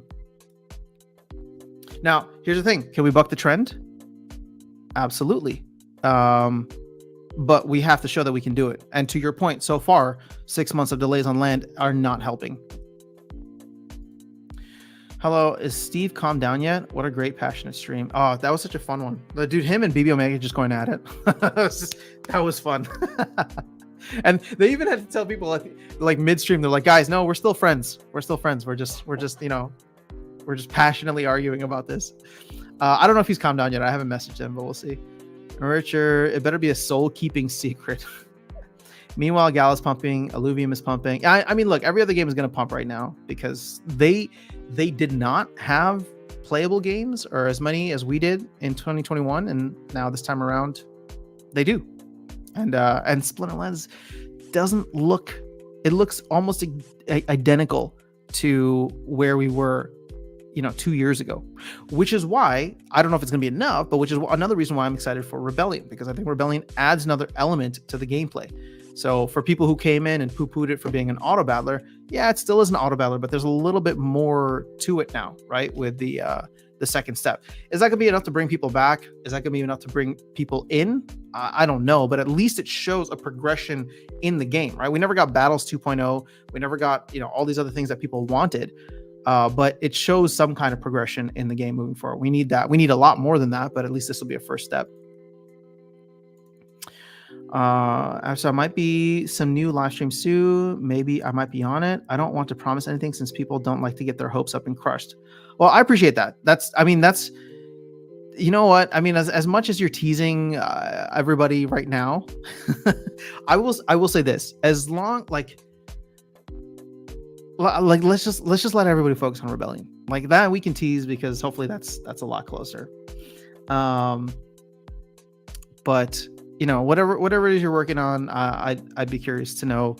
And I mean, I don't know what you mean by might be some new live stream soon. Maybe I might be on it. Don't want to promise anything. All right. I don't know if that means like Splinterlands live streams or if you're going to be live streaming. But if you ever want to come on here and chat, you are more than welcome to, my friend. I'm sure we'd all love to hear more about it once it's ready. Bitcoin is an old game. No, Bitcoin's the easiest game. Bitcoin is the easiest game, KQ forever. It's just how much can you buy? How much can you buy and hold forever? Birds, bees, and trees. What's up? How are your rewards this season? Oh, they were absolute garbage. I had actually forgotten about them until you said something now because they were so terrible. I don't think I got any epics. Or I think I got one epic. I think I got like 0 packs, just a little SPS, no legendaries, very few gold foils. It was terrible. I don't know what you're talking about. I wonder if it is Soulkeep related now. Now you got me thinking. All right. Wish we could see our guild battle records. That'd be a nice thing to add. Splinterlands is also the safe game that survived 2 bear markets and is still developing. All right, Skyer. I don't disagree with you. But why do people get into crypto, especially far out on the risk curve? It's not because they want safe stuff. If you want something safe, you're going to go and buy Bitcoin with your money. If you want to make money, you go to something that's risky, not safe. So how many games pumped and dumped without having one working product? A ton. And a ton more will pump and dump, whether they have a working product or not. But see, Skyer, this is what I'm trying to get at here. People like the pump and dump because they all believe that they can time the market better than everybody else. So they want to get in early, have it pump, and then exit. Now, here's the thing. A lot of people think they're good at timing the market. Most people aren't, right? And the market's always going to do something completely irrational anyway. So we were all sitting here in October of 2021. What was everybody talking about? SPS was at $1. What was everybody talking about in October of 2021? We're going to $10, right? But that was actually the high, right? The all-time high. So I've seen so many NDA stuff from the future of SL that was making me super bullish for the future of the game, but all I've seen never get it put in place. It's game over. Well, I mean, Elysius, obviously you're not the only one that's disappointed, but I hope, with Rebellion and if they can get land out in some version, that will be enough to at least pull you back in a little bit. Sky, that's exactly my thoughts. 99 out of 100 projects failed, and I would rather stick with Splinterlands until something proves itself. Again, people are going to come and play, but this is a very niche game. I'm talking about where's big money going to go? If everybody here's expecting SPS to pump up to $1, that's not going to happen with us, right? That's going to happen with a bunch of people coming into the game looking to make money. So, if every time we launch a new set or a new, land or, land 1.0, 2. Or 1.5, 2.0, whatever it is, what if we only go up by 1 cent? What if SPS slowly goes up between now and 2027? It goes up from 3 cents, or no, we're not even at 3 cents, from 2 cents to 10 cents. Just slow and steady because it's safe, right? Are you guys happy with that? I'm about 2-3 delays always to sell out and moving on. Well, you know what? That's more than many others, unfortunately. But I hope you stick around, man. Richard, we have proof of life. Yes, we do. Noda, it's so good to see you here too. It's like a little reunion. All right. If it goes through, then let's get on and chat. It'll be fun. All right, yes, let's do it. All right. Well, you just let me know, man. I don't know if we're connected on Discord or not, but just get in touch with me, and I'd be happy to have you on at any point. There's been a second wave to. There hasn't been a second wave to GameFi yet. Yes. So Brandon, I watched that Elio Trades video you mentioned though. 100 games coming out in the next 12 months. So I think that wave's going to happen next year. So SPL Land should be the entry for crypto degens, and Rebellion plus other gameplay mechanics is the entry for curious gamers. Well, you know me, I'm excited for the Terra Luna aspect on Land, even though I don't like the liquidity pools for DEC and stable coins. That's going to be where it's at, right? That's going to be your Terra Luna. What was it called? Oh, the Anchor Protocol. I mean, everybody was buying and burning Luna to throw it into that 20%, algorithmic stablecoin, which of course eventually collapsed and will eventually collapse for us too. But that could make a massive pump and dump. People pump and dump until they got no more to pump. Then they realize they need proven and steady and come here. I love how bullish you guys are. I'm not, you know what? I'm not going to rain on that parade. You got it, KQ forever. All requires SPL to deliver though. Yep, that is a big part.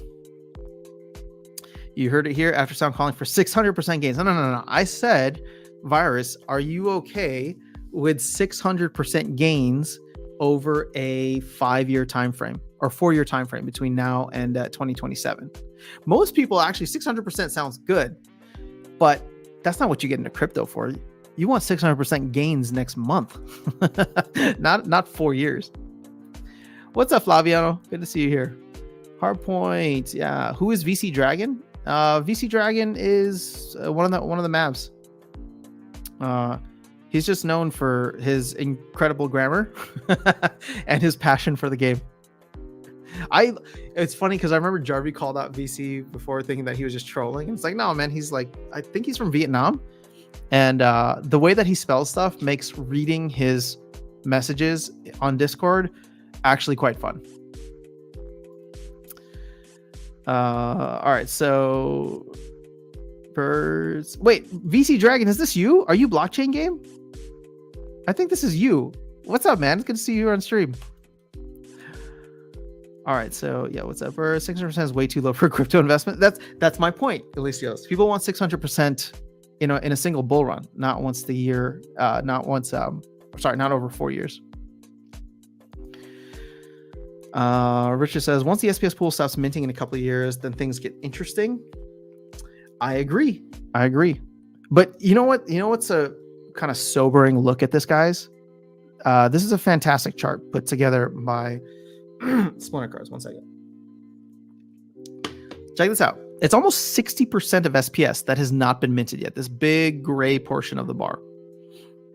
So, you want slow and steady.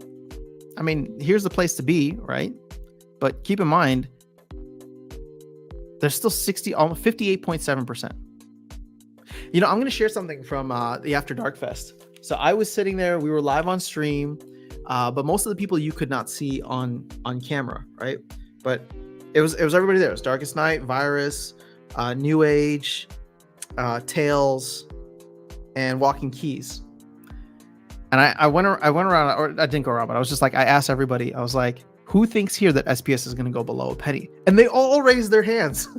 I was trying to be bullish, which is not usually the case for Papa Bear, right? But everybody there thought that SPS was going to go below a penny. And of course, I can understand that from like Darkest Side Walking Keys, but I was surprised to see it from everybody else. Because I'm just like, all right, so then who's buying right now? Why would you be buying if you think it's all going to go below a penny, especially for all the bullish folks out there? Uncharted waters. Let's be honest. After 2-year bull market, I would take a 600% right now, or 2-year bear market. Fair enough. Well, I think, I think Bitcoin's going to do 600%. Not from here, but I think 100K is inevitable. So if you bought in at the low, 15, 16,000. That'll be one where, cycle low ends up being 6x from here. All right, so lower SPS goes, the more it burns. True. See, key point from Richard here. You're buying to have fun. We need more players that enjoy playing. 100%. 100%. So this goes back to like the gaming versus investment side, right? Most of the people who came in around Chaos Legion ended up being like, or focusing on investors, right? I was an investor first. Now I've separated the two parts out, which has been great. And now, like I tell you guys all the time, I don't know what the value of my collection is, because I don't care, right? I don't plan on selling it unless we have like crazy euphoria and all of a sudden it hits like six figures, multiple six figures. Then yeah, I'll probably look at that and be like, okay, as much as I love this game, this is life-changing money. But whether it goes up $3,000 in a day or down $2,000 in a day, like I literally don't know what it is. I don't keep track of it because I'm just here to have fun and play the game. Now, when Rebellion comes out, it's going to be the exact same. I'm going to look at a card and I'm going to think to myself, okay, I've gotten beaten by this card a bunch. I want to have it. Is the price that it's being sold for a fair price in order for me to buy it today? Yes. Boom. I buy it. I never think about the price again. Sure. 3 months later, if the price drops out in half, it's like, that sucks. I could have bought it for cheaper. But there's never like I was hoping that it would be higher and I would like flip my assets. No, it's like, if I buy the card, I'm planning to hold it for life.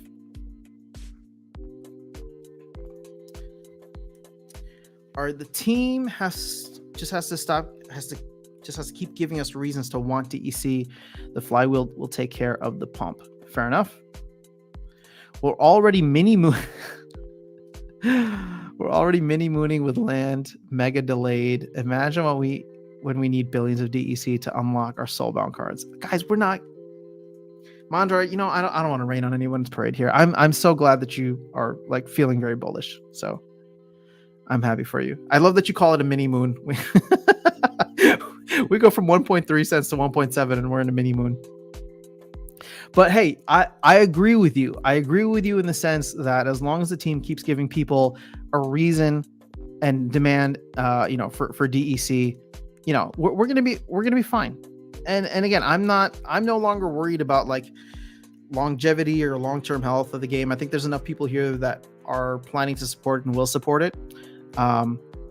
I've come to terms with the fact that if Splinterlands never pops off, never goes to the moon, I don't care. And I know that's like, it's going to be controversial, right? Because especially I'm here doing analysis on how do we get SPS back to 50 cents or $1 or whatever. But to me, the value as a gamer has become like playing the game with a really cool community in this channel and whenever we do like, local meetups. So, if Splinterlands never takes off, but just is, remains this niche game for the next 5 years with like cool elements added in, new sets, new rule sets, new cards and abilities, land just slowly, building up into what Matt has, but there's only 10,000 players. I'm actually okay with that. I mean, is it ideal? Absolutely not. I want to get freaking rich, but I'm also, on the other end of the spectrum, I'm okay with it just being that, right? I'm having fun with folks. So to me, the value from a gaming perspective is very high now. I don't yes, obviously I want the numbers to go up, but if they don't, and we just kind of like not chop, but just, the game just evolves organically over time, I'm good with that too. So I'm a gamer and I love playing, but as I said before, remove any money incentives and SL would be dead a long time ago. Agreed. Well, it's not gonna compete on like a gameplay level, right? Matt's even said that. There are 20 other better card games out there right now. So this goes back to a good point. Matt's talked about they're never going to compete on a gameplay basis, right? Their whole thing is creating a game economy, which admittedly for me is one of the main reasons that I joined, right? And that I thought that the project was so interesting was because even in 2021, it had such a robust economy compared to a bunch of other games, right?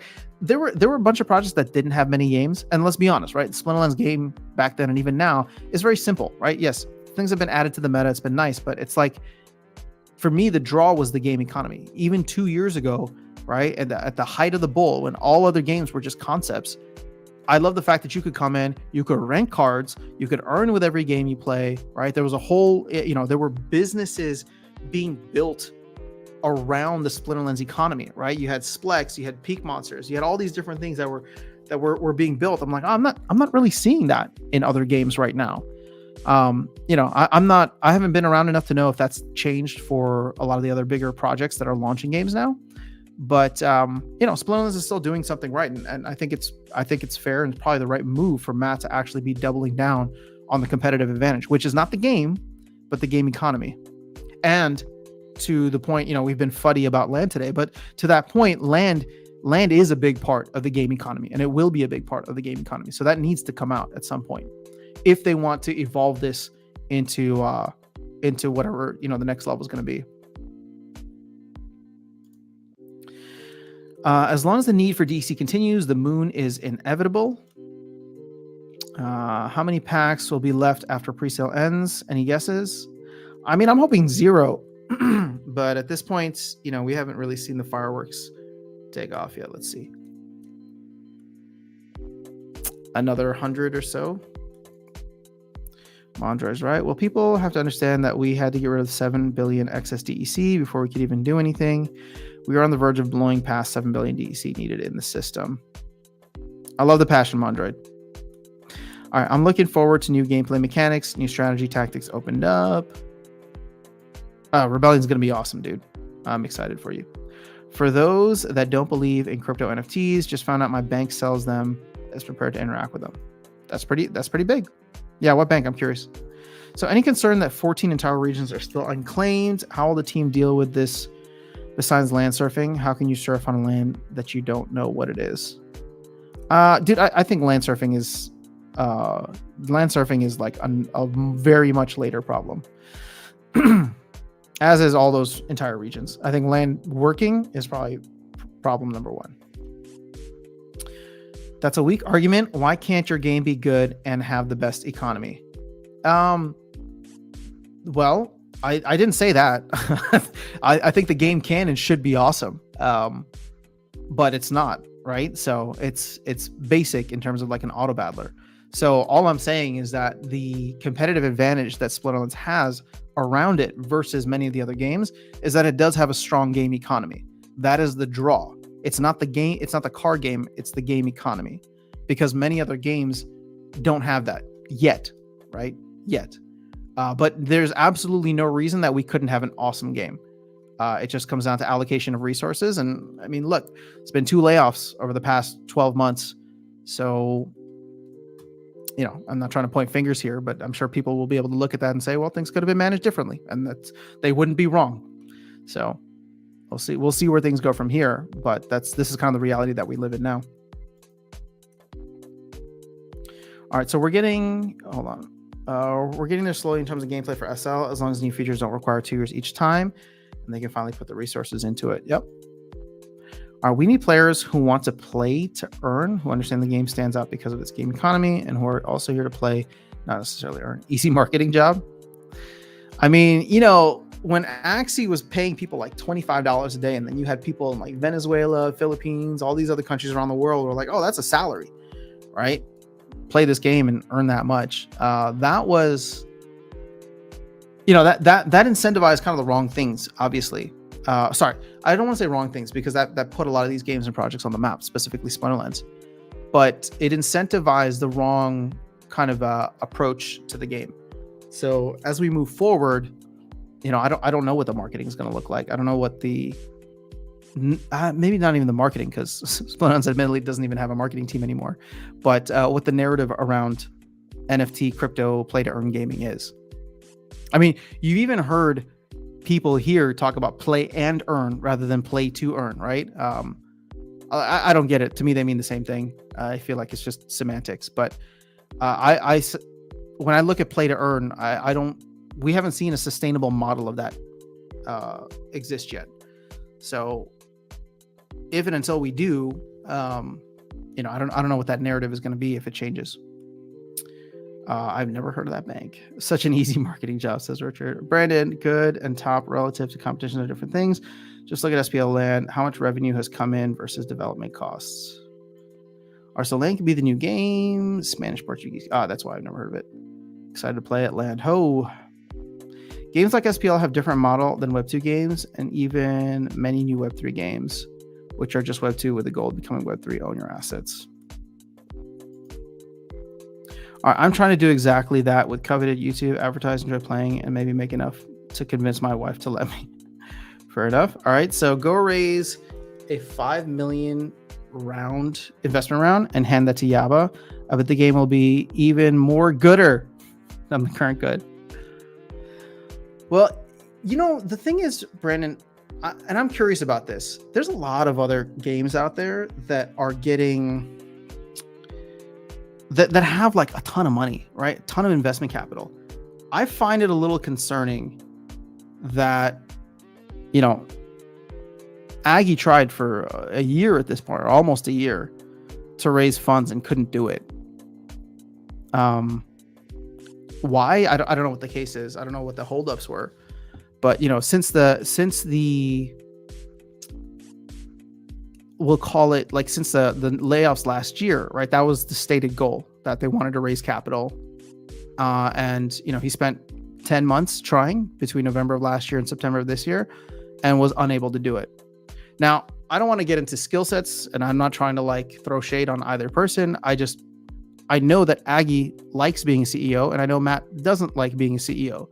So you'll forgive me if I have less confidence that Matt will be able to secure funding if this is something that he doesn't even like to do, if you get what I'm saying, especially at a time where the company looks to be in an even worse position. So, I don't know. I mean, I hope that they're able to raise money, because 5 million, let's be real. In crypto, 5 million is not that much, right? Like that money kind of flies around. So I get a little concerned that there's a lot of people just overlooking Splinterlands. Sorry, not overlooking, looking at Splinterlands and saying no, right? Rather than overlooking, because as many have said, we have the history, right? Founders are doxxed, right? There's a player base here, there's whatever, but the business model has not been sustainable, at least not over the last 2 years.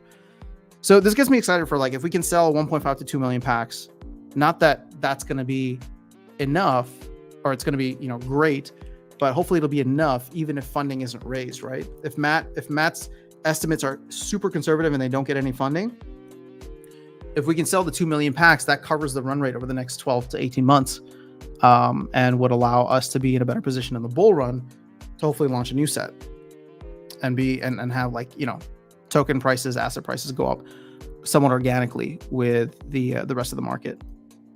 Brandon Preach. Oh, sorry, not Peach. I hope he gets his raise. I believe in Matt. All right, so point is still that sooner than later, AAA games will start to take a share of the Web3 market when smaller games like ours proved it's doable. True.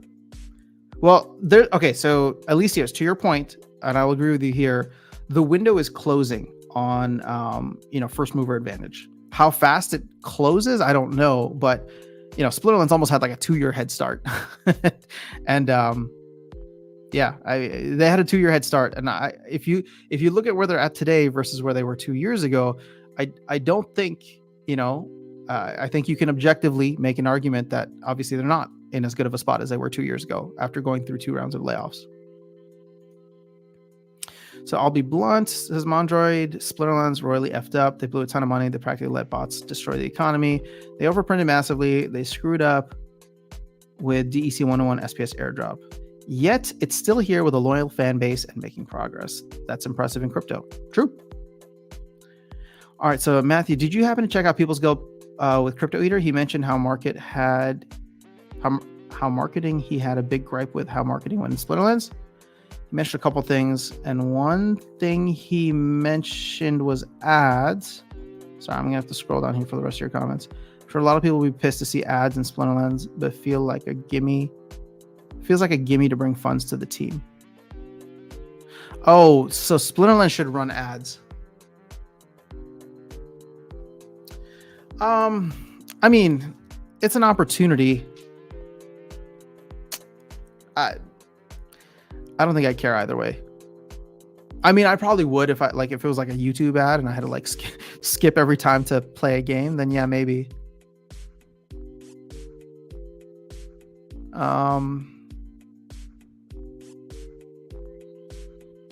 I think back to what someone said about every time you play a game, you have to burn DEC. Now, again, I don't like the idea, at least not in that form, but it does bring about like an interesting, like, okay, if you're trying to like stop bots, if you're trying to whatever, I mean, you earn more, right? 24 DEC a day is 2.4 cents, right? Yeah, 2.4 cents. I think you earn way more than that from SPS. So if you were just playing to your energy, I don't know, numbers are, again, I don't like the idea, but the numbers are interesting.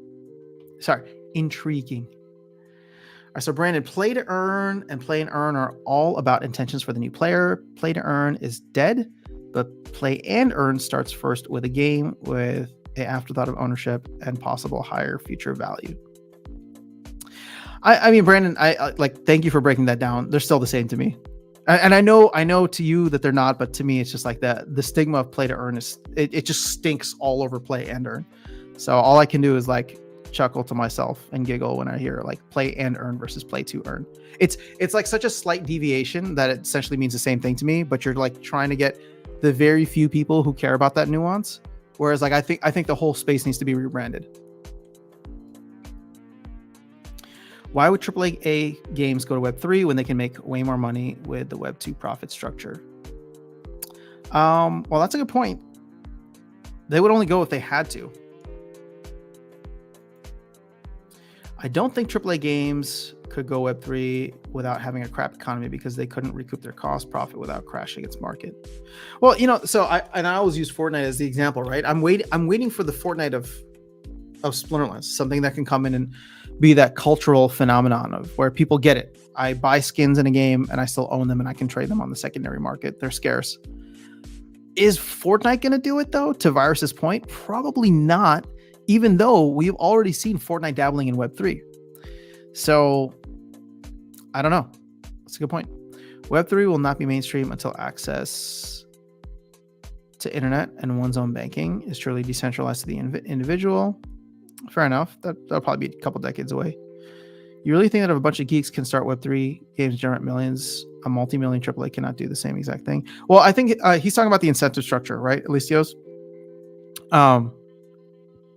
Why would they create something that would generate millions when they already have something that's generating billions? I think you're probably going to have, Epic Games and maybe even Steam at some point start to dabble in stuff, but I don't think they would ever bring their big IP over. If they did, I'd be shocked, but also excited. I wonder if there's any game older than SPL without any major breakdowns. I think Axie is about the same age, right? Human nature is to take easier, cheaper path of Google, Facebook versus more privacy-centered offerings. True. Richard says, Mondra is right. Economy and gaming is actually very hard and filled with potholes. That actually is one of the secret sauces is that they're fixing issues as they come up. Mm-hmm. And see, I'm trying to be very clear about this, right? What am I excited about? Excuse me. It's the game economy structure. I think that, they have a good system in place. Splinterlands has a good system in place. But that doesn't mean that the economy right now isn't garbage, right? Your primary token is down 99%, right? Your utility token, DEC, is oversupplied. Your access token, Vouchers, is oversupplied. Like, it's kind of like shooting yourself in the foot in a bunch of different ways. But they do have a path forward. And as many people have said, now it's just a matter of delivery, right? We had the promise of land several times, and that's pushed the economy up. So just imagine what it looks like after land actually does come out in 2024. Oh, it's Darkest Night. I really need him here, man. So I don't think the window is closing. The window was closing in Magic the Gathering Pokemon when 1,000 new card games came out. Quality endures with a loyal community. Yeah, but they were already, here's the thing, Keiki Forever, they were at the top of their game. Go search around any of the top crypto, gaming, whatever influencers. Who's talking about Splinterlands? I'll wait. And don't name me, even though I know you'll trying to make me blush. Who out there is talking about Splinterlands? Nobody. Probably Web3 truth is your economy needs to survive mistakes and detours to truly make it. True.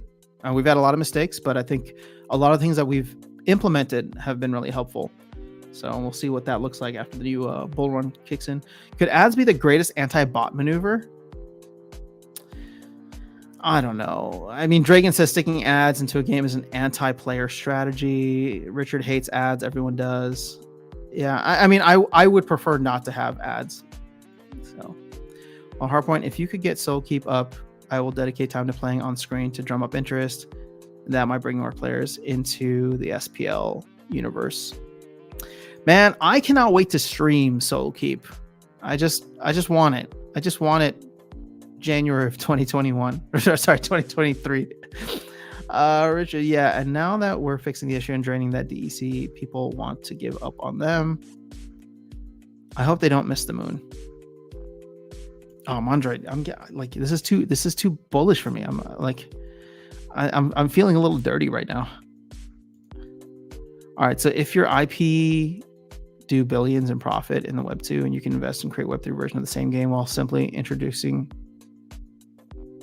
Well, again, it's just incentive structure. If you're already making billions in Web 2, why make Web 3 is what Virus is trying to say, right?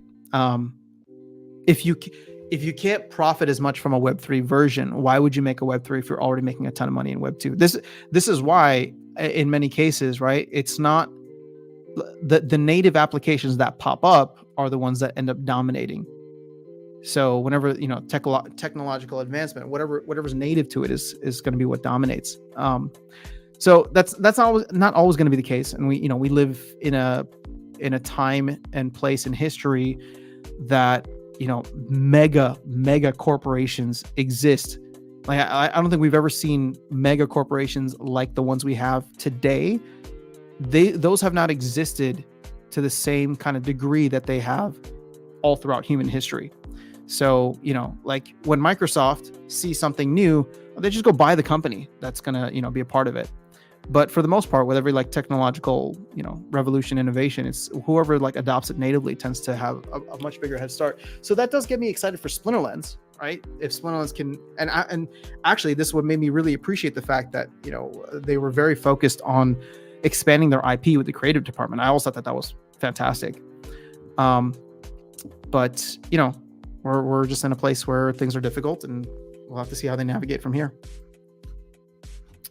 Been tapping my toe waiting with love, of course. What's up, Icy Flow? Dude, you missed a whole... Oh my God, we're over 2 hours. This has been fun though, man. And we had drop-ins from Hardpoint. We had some great conversation here. Brandon's here, Virus is here. I kind of don't want to say goodbye, but this has been a good conversation. All right, so Mondre SPL has to earn the trust. If it's going to be in the right direction, then they'll be back. This isn't like a regular game. It's Web3. Weird animal. True.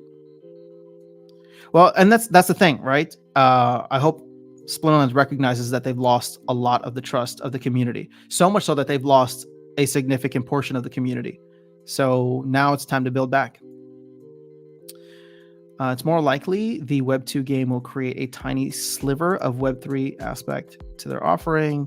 Tradable skin. Yeah, that could be cool. That said, let's be positive. Take a shot of Hopium and wait on the next bull run, which is hopefully right around the corner. I shouldn't say right around the corner because we say that about land, and land is... Sorry, land is just the one thing that it's fun to be fuddy about. So, you know, cheap shots, but also true. Therefore, that's why it hurts so much. Ali Straza. Sorry, SP. No, I don't think it's how you spell it. But what are you trying to say, Bri? What was this in relation to? I think Ali Straza is doing parallel stuff now. Actually, you know what's funny is Ali Straza is what got Darkest Night and I into parallel. So because he saw a video of her, like, you know, going over the stuff, and he's like, dude, you got to download the game. And I was like, all right, fine, let's do it right now. Have ads in game, spend a voucher to skip. That'd be cool. I want vouchers to go to the moon. $25 vouchers. Let's make it happen again. 100% in Bitcoin we can trust. Indeed. Web3 ad blocker fueled by voucher. Sounds weird and terrible. If you make billions of dollars selling white shoes, would you go back and sell black shoes and blue shoes and red shoes? You'll just cover a large. Yeah, true. All right, so Matthew, I mean, don't get me wrong. Every time I have to skip an ad on YouTube, I'm annoyed, but for small inconvenience in your life, SPL gets income. Well, you know what could be interesting if they do create not a battle pass, but like a Splinterlands premium where you pay extra and you don't get any ads. But people are just going to look at that and be like, I mean, what's the number one complaint with Splinterlands? Oh, these greedy assholes are just trying to suck money dry from the community. You think if they put ads in, people are going to be happy? No. And what's funny is like people will say that about stuff like Rift Watchers or stuff like the node licenses, where it's just like, no, this money isn't even going to the community or to the company. It's going to the economy. You're part of the battle pass. Yeah. So after sound, always even wanting more. Been fun. Yeah, no, I'm going to have to hop off soon. So I've been sitting for too long. So let me just try to catch up on the chat here and then we'll call it a day. Yep, get that land baby out. Give us Rebellion and love it back. All right, gotta go. See you, Listios. Do we know when Land 2.0 is coming out? I feel like you might have some insight. I don't think he'll be able to share that with us, but we'll see. Listios. Isn't a matter of core competency, brand protection. Yeah. Take woke business. We can just expand to include. When Land 8.0? I don't think it's even on the map yet. Is Parallel good? I enjoy it. The games aren't super long, and it's just really well polished. And the token keeps going up, so now I feel stupid for not buying when Darkest Night told me to buy. All right, so Burrs, you know as much as I do. It's process for release. It's close, but they're bug fixing. Ads in Wild Bronze. There we go. That's what I'm talking about. Bitcoin is selling land called bitmaps. Price is going higher. Oh, that's interesting. 10,000 players there. Perfect virus. Ads equals I quit. I hate ads more than anything else. All right, well, there you go. You got it from IC Flow. No ads, otherwise he's gone. All right, guys, that's all I got for today. I was really hoping we would sell out. Let's see where we finished out at. Still the same. So we've only sold 2,000 packs this morning. We sold like 20,000 plus yesterday. So I don't know when the fireworks are going to start, but if I'm free later tonight, which I don't know if I am, but if they start moving at some point, it'll be fun to come on here and celebrate with you the end of the sale. But if not, I can stream for a short period tomorrow morning. So we may just do that if there's still some left. Yeah, you know what? I'll try to hop in tomorrow because I don't know if I'll be able to hop in Sunday. But if I can hop in tomorrow for a little bit, we'll hang out. Maybe we'll play some Parallel or something if there's not much happening here. But as always, it was a pleasure to chat with you guys today. Richard, thanks for stopping by. Thanks for everybody and sharing some little hype and FOMO for us with us, even though you couldn't tell us. It was all redacted. I hope that does get people excited. Probably not, but people really need to understand we're all, if the SPL dies, I'm pretty much all on board with the team. Fair enough. All right. This is a great stream, guys. Thanks for everybody for contributing and being part of this. And yeah, like I said, no matter what happens over the next couple of weeks, I am super excited for Rebellion. I hope they can get land figured out. But, whatever happens with that, I think you guys are going to be super pumped for Rebellion. And I cannot wait to see what happens with that and host a ton of tournaments here. So that's all I got for you guys. Best of luck to anybody chasing a leaderboard spot. If I don't chat with you before then, I hope you get whatever you're going for. But otherwise, I will catch you all hopefully tomorrow. Peace. Oh, shoot. Noda, you just asked something. So now I got to come back. This is awkward. Do we think there's a group of former players that might return once land? How significant might that group be? We talk about new players and those. Yeah, I think so. I think you're going to get a lot of people who'll come back if we can move things around. But now, for real, I got to go. All right, peace.